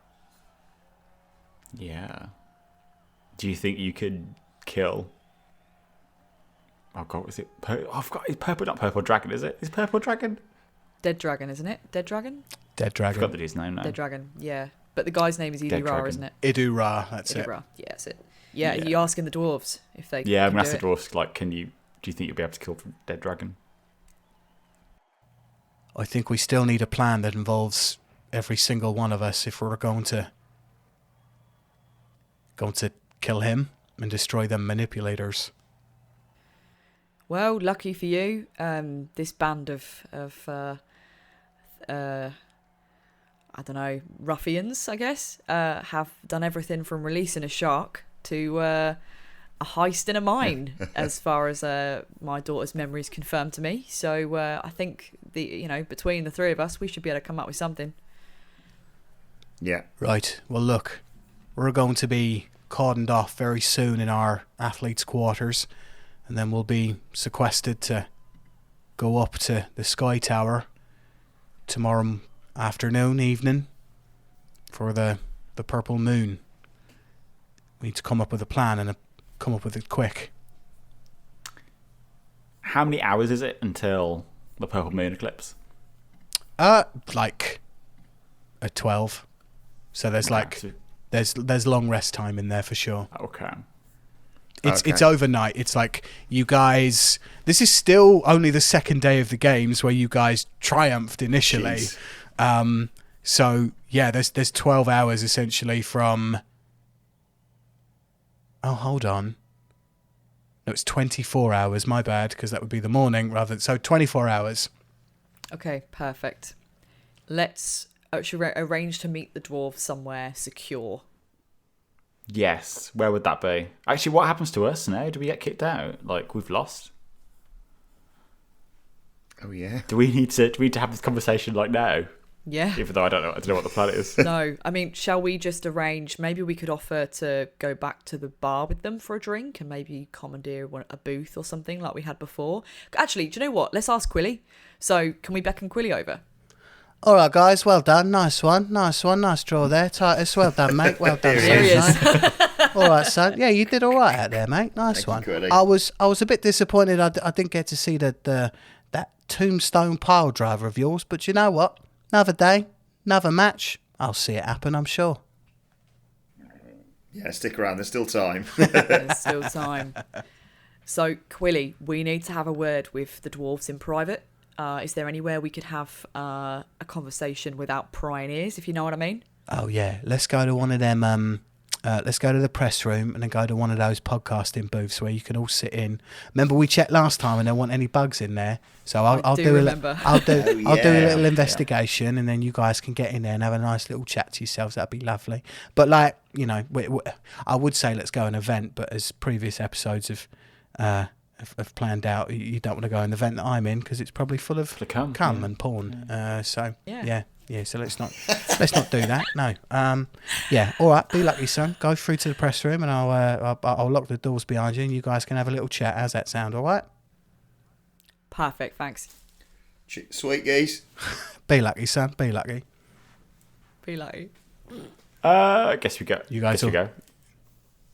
Yeah. Cool. Yeah. Okay. Yeah. Perfect. You go through to the press room. It's.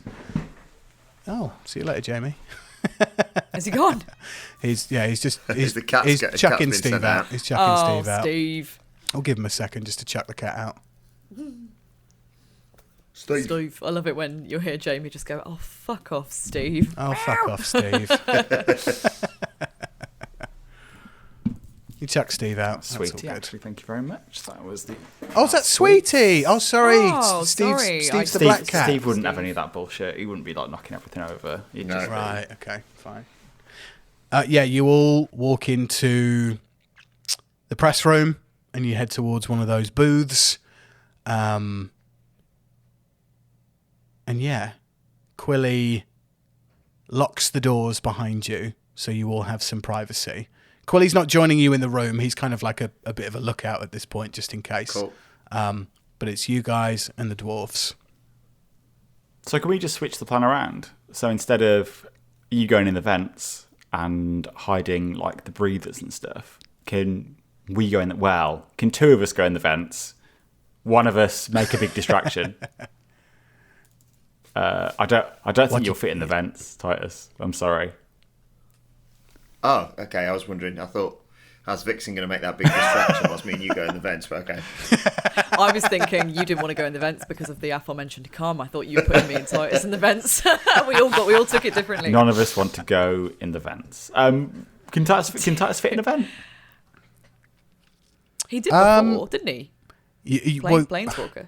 Yeah, that was the military facilities vents. But you. Yeah. I mean, you could look at the schematic if you want. You've still got the schematic on you that Quilly supplied you for the Sky Tower. You notice that a lot of the vents they'd be small enough for a bird person and a medium-sized human, but a large Goliath wouldn't fit in all of them, but could fit in some of them. Okay.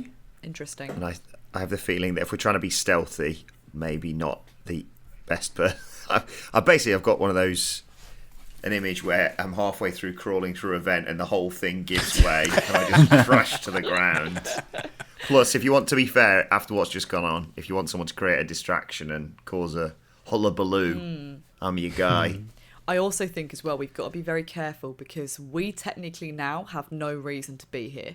The way that this is played out is not what we expected, and I think Aark made a really good point there. We actually rightfully will probably try to get escorted off the premises. So how do we find a reason to stick around?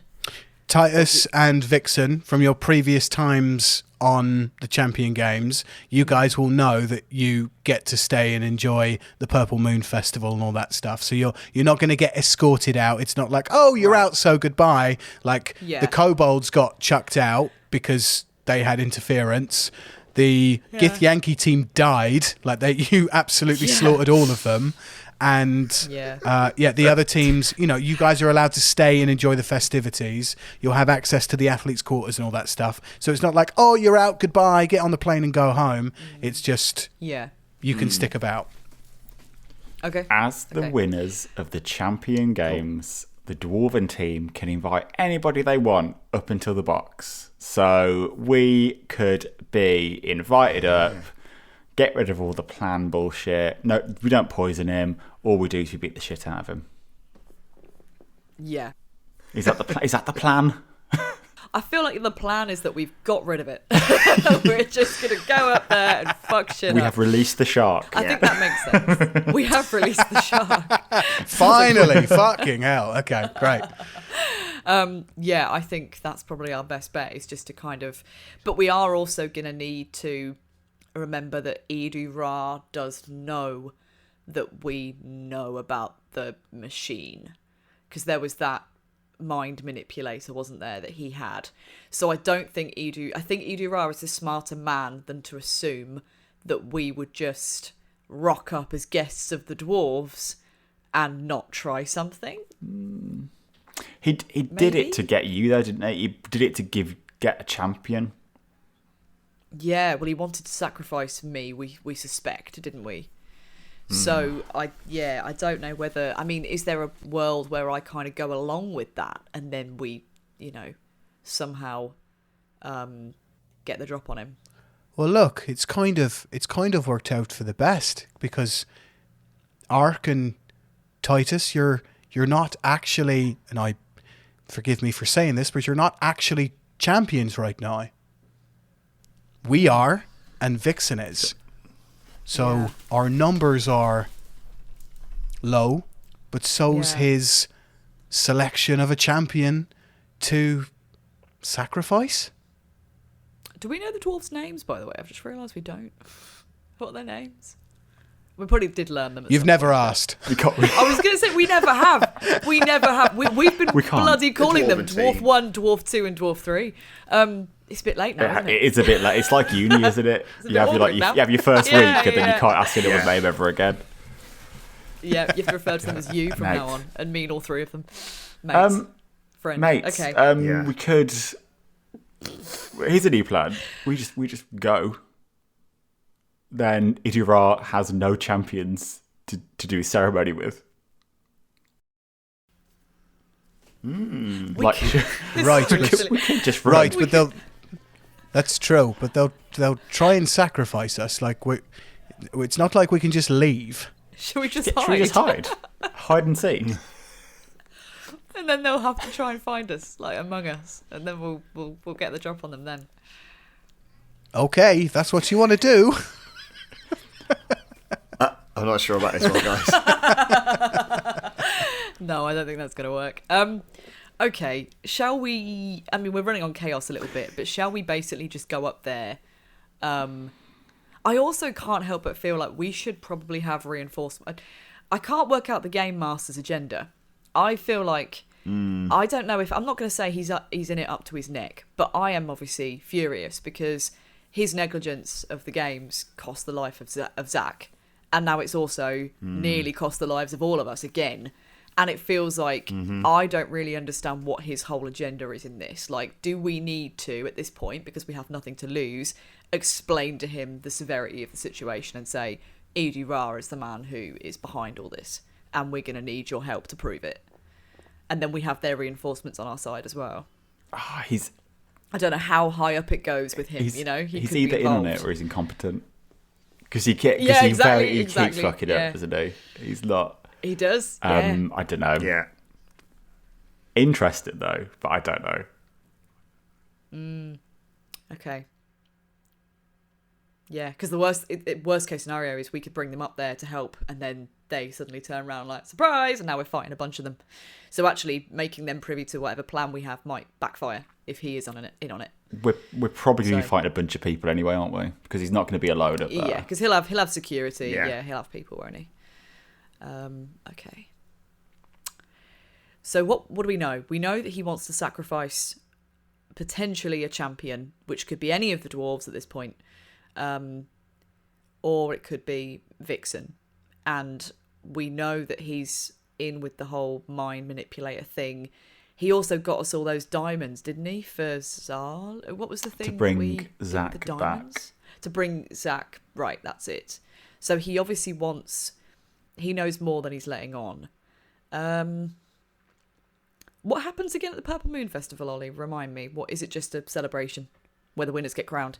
So the winners get crowned, but the Purple Moon Festival is a celebration of the Purple Moon eclipse, where the various moons of the planet cross paths across the trajectory of Valkanin, the sun of the solar system, and create this kind of purple aura that shines down onto the planet, which is meant to reinvigorate the planet's like energy source, but it's also got something to do with wish stones and a sacrifice, or at least that's the Violet Children's like thing that they want to do. That's their cult, and that's the thing that they want to get into. The Purple Moon Festival is more just a kind of celebration of light and life and re-energizing the planet, essentially. Yep, exactly. And that might not necessarily... We don't really have a strong link that the Violet Children are actually working with the undead loyalists. We just know that that's their agenda, is something to do with sacrifice and a wish stone. Yeah. And which of us have the wish stone again? Remind me. I think it's Titus that's got the wish stone on him. Titus has it, doesn't he? Right, Yeah. okay. Yeah, because Titus has a wish stone on him that he caught as Madame Morgana sacrificed herself to bring back Aark. Right, that was it, yes. Yeah. That dive. I remember that dive you did. Do you think he wants the wish stone from us? Do you think he knows we've got it? Because he's trying to charge. I bet he's trying to charge one up, isn't he? So I don't know what's. Have we ever looked up at the top? Have we ever looked at the top of the Sky Tower? Have we literally ever looked up there? No. Everyone looks up. What can we see? I mean, you look up towards a tower that's like 200 feet in the air with a glass dome at the top of it. Oh, it's like the Burj Khalifa. Okay. And I also think it's going to be very difficult to get up there and really plant any traps or anything, because there'll be security, won't there, before we can even get up there. The Dwarven team kind of speaks up and they say, I think your plan about having us go up there as champions and us inviting you up as guests, I think that's the most sensible way to get you into the tower without anybody sacrificing their lives or being put in too much danger initially. I think when we're up there, if we want to execute a plan of destroying the manipulator and taking out Idurar, that's the best solution in my mind. Yeah, I think so. I think so. Should we speak to Zalu and see if she can get us any reinforcements? Which is always worse than ask. Or invite Zalu, because she can kick some ass, can't she? Yeah, I think we assemble some allies and they are friends of yours who come up with you, if that's possible, Dwarven team. Mates? Look, you tell us who you want invited and we'll get them invited. It's our wish as champions to get who we need up there. So you tell us who we need and we'll get them. So we want Zalu, Dwarven team. Yep. Quilly. Lakeland Zager is a bit of cannon fodder. Or... I don't want him here. I don't want him here. I'm sorry. Yeah, I think that's... And of course, my future partner, Eric Smorgenhausen. Yes. Or Erican, only if he's not going to be in harm's way. Absolutely Erican, yeah. Oh God, no, yeah. Don't make me do the Batman, Harvey Dent, whatever her name is, Maggie Gyllenhaal, pick between Zalu and Eric Smorgenhausen. No, that'd be the worst. Yeah, and we know he's not great in a fight because all he does is skid around on the ice. So maybe we leave him, but everyone else that you said adds, yeah, absolutely. And then maybe again, Aura Scalesguard. We've got 24 hours, so she'd have to get it quick. But she can handle herself as well. Yeah, any allies basically we should put through on the Dwarven team's guest list so that we have the ability to strike. Do we invite Janspen Maple? Yeah. I feel like we should, just because they can have a party. Yeah, and also what will happen is there'll be a disaster, something will explode, and then their company will put them off for another 9 months of leave because they'll have experienced something really traumatic again. I think what we want to do is make sure Ollie can do as many accents in an episode. Yeah. So let's do the full. Absolutely. Full Thanks range. for that. Thanks for that, guys. Full range. Yeah, it's great. I've just seen in my notes here, Trevor the barkeep, if he can come along as Great. Trevor the barkeep. That's generic Cockney accent. That's Yep, easy. and That's then, fine. Give me something tough. Hoodoo, Barney McGrew, and the Beatles. Yeah. Trevor the barman's the only one that actually spoke, so yeah. they're mute as far as I'm concerned. Is No. Gunderson Hemingworth Smythe III dead, or can he come back and... You left him on a mountain in a helicopter, charmed. We did so actually leave him there, didn't we? who the fuck knows where that guy is or what he's doing? Also fucking hates us. Like it was a spell. Yeah, he doesn't like just so us. you know, it was a spell. Oh, yeah, I forgot about He that. fucking hates us. Yeah, he, for sure. he was a dickhead, wasn't he? Yeah, at the end of charmed person or whatever it is, they know who charmed you. So it's Yeah. But the dwarven team look upon you and they say, "Right, I think you've got your list." Yeah. Yeah, sorted." we do. Okay. Well, look, it's been a long couple of days. Let's go get some rest, and then we'll see each other in about 24 hours for the purple moon eclipse, and we'll get done what we need to get done. Is that right, lads? Aye. Yeah, I guess. Yeah. Yeah, the final showdown. See you later. Yeah. Be lucky. Be lucky, son. Be lucky. The dwarven team exit the booths, and as the door opens, you hear a bunch of commotion going on in the hero zone. No. Okay. What's happening? Should we go investigate that? Yeah, we're definitely going to check what that is. Okay. You enter into the hero zone. You see the wounded are everywhere. But you see Stadia Concretia guards with a bloodied, beaten Volok in handcuffs. And you see the games master. And the games master says, "Volok, you are being arrested for crimes against women within this stadium. You are being arrested for sexual assault against Princess Zalu Yes! of Ole." And you see a bunch of press taking pictures, and you see Volok kind of like in shackles and chains and everything, being led through the hero zone and kind of towards an exit with a bunch of guards around him, like 20. Can I yell after him? Sorry, Ollie, before he goes. Yeah. I go, "Hey, Volok, from one cell to another, eh?" And then just a wankers. I just do a wanker symbol. Wow! I think that deserves a wow. We haven't had a wow. Woo! We haven't had a wow this episode. Titus, as you do the wanker sign towards Volok, Volok like has this newfound energy and like starts struggling with all the guards. He's like, stop 1 second. Let me see this brick. Let me see this piece of shit. And he turns around and looks at you and he says, "Listen, little man. What I did, it was wrong. I used your boyish, romanticized feelings towards the princess to aggravate you, and it worked. Yes, I may have lost a tooth and then subsequently being arrested for my behavior, but I can live with that.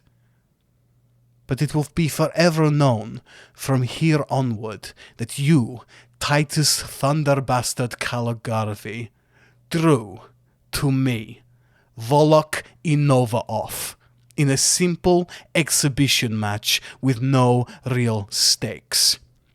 Your father is dead, and you sully his name and your namesake legacy with your draw today.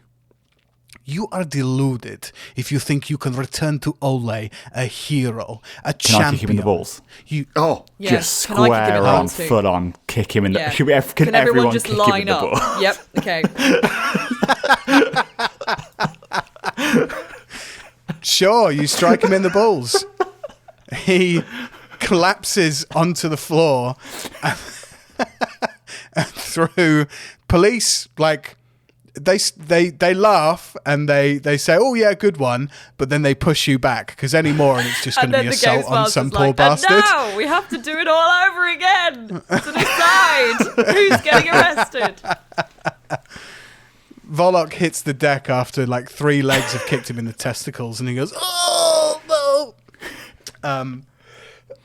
But he turns back towards you, Titus, and he says, "You are nothing more than a green-coloured rookie who survived off the nepotism of the industry. You will never wear the gold around your waist. I am the GWF's next greatest undisputed superstar, and I will shine so brightly that all of those who gaze upon me will be blinded by what they see. Titus Thunderbastard Calagarvey, you do well to crawl away into the wasteland you've been living in, for out there the wolves are circling. Your uncle sends his regards." And that's where we end our session. Well done, gang. Very well done. Did not anticipate that all this. No, it was great, that. And actually, it's been so long as well that Volok has been at large in like Titus's storyline, so it's kind of putting that like to bed in a really epic way. I loved it. Can I ask you a question, Amy? How high was your AC when you used your kind of defensive flourish? Because I don't think you didn't get hit. Like, it must have been really fucking high. My defensive flourish? Yeah. But I didn't use it for that, did I? I used it for... With defensive flourish, you can use it either... no, it's both. If a weapon... if a weapon attack hits, you can expend one of your Bardic Inspiration and deal extra damage equal to the number of your roll on the dice. You can also add the number to your AC. Surely it's either or, wouldn't it? Was it both? It's both. No, it's both. God, every week I'm finding out how more OP I am. What?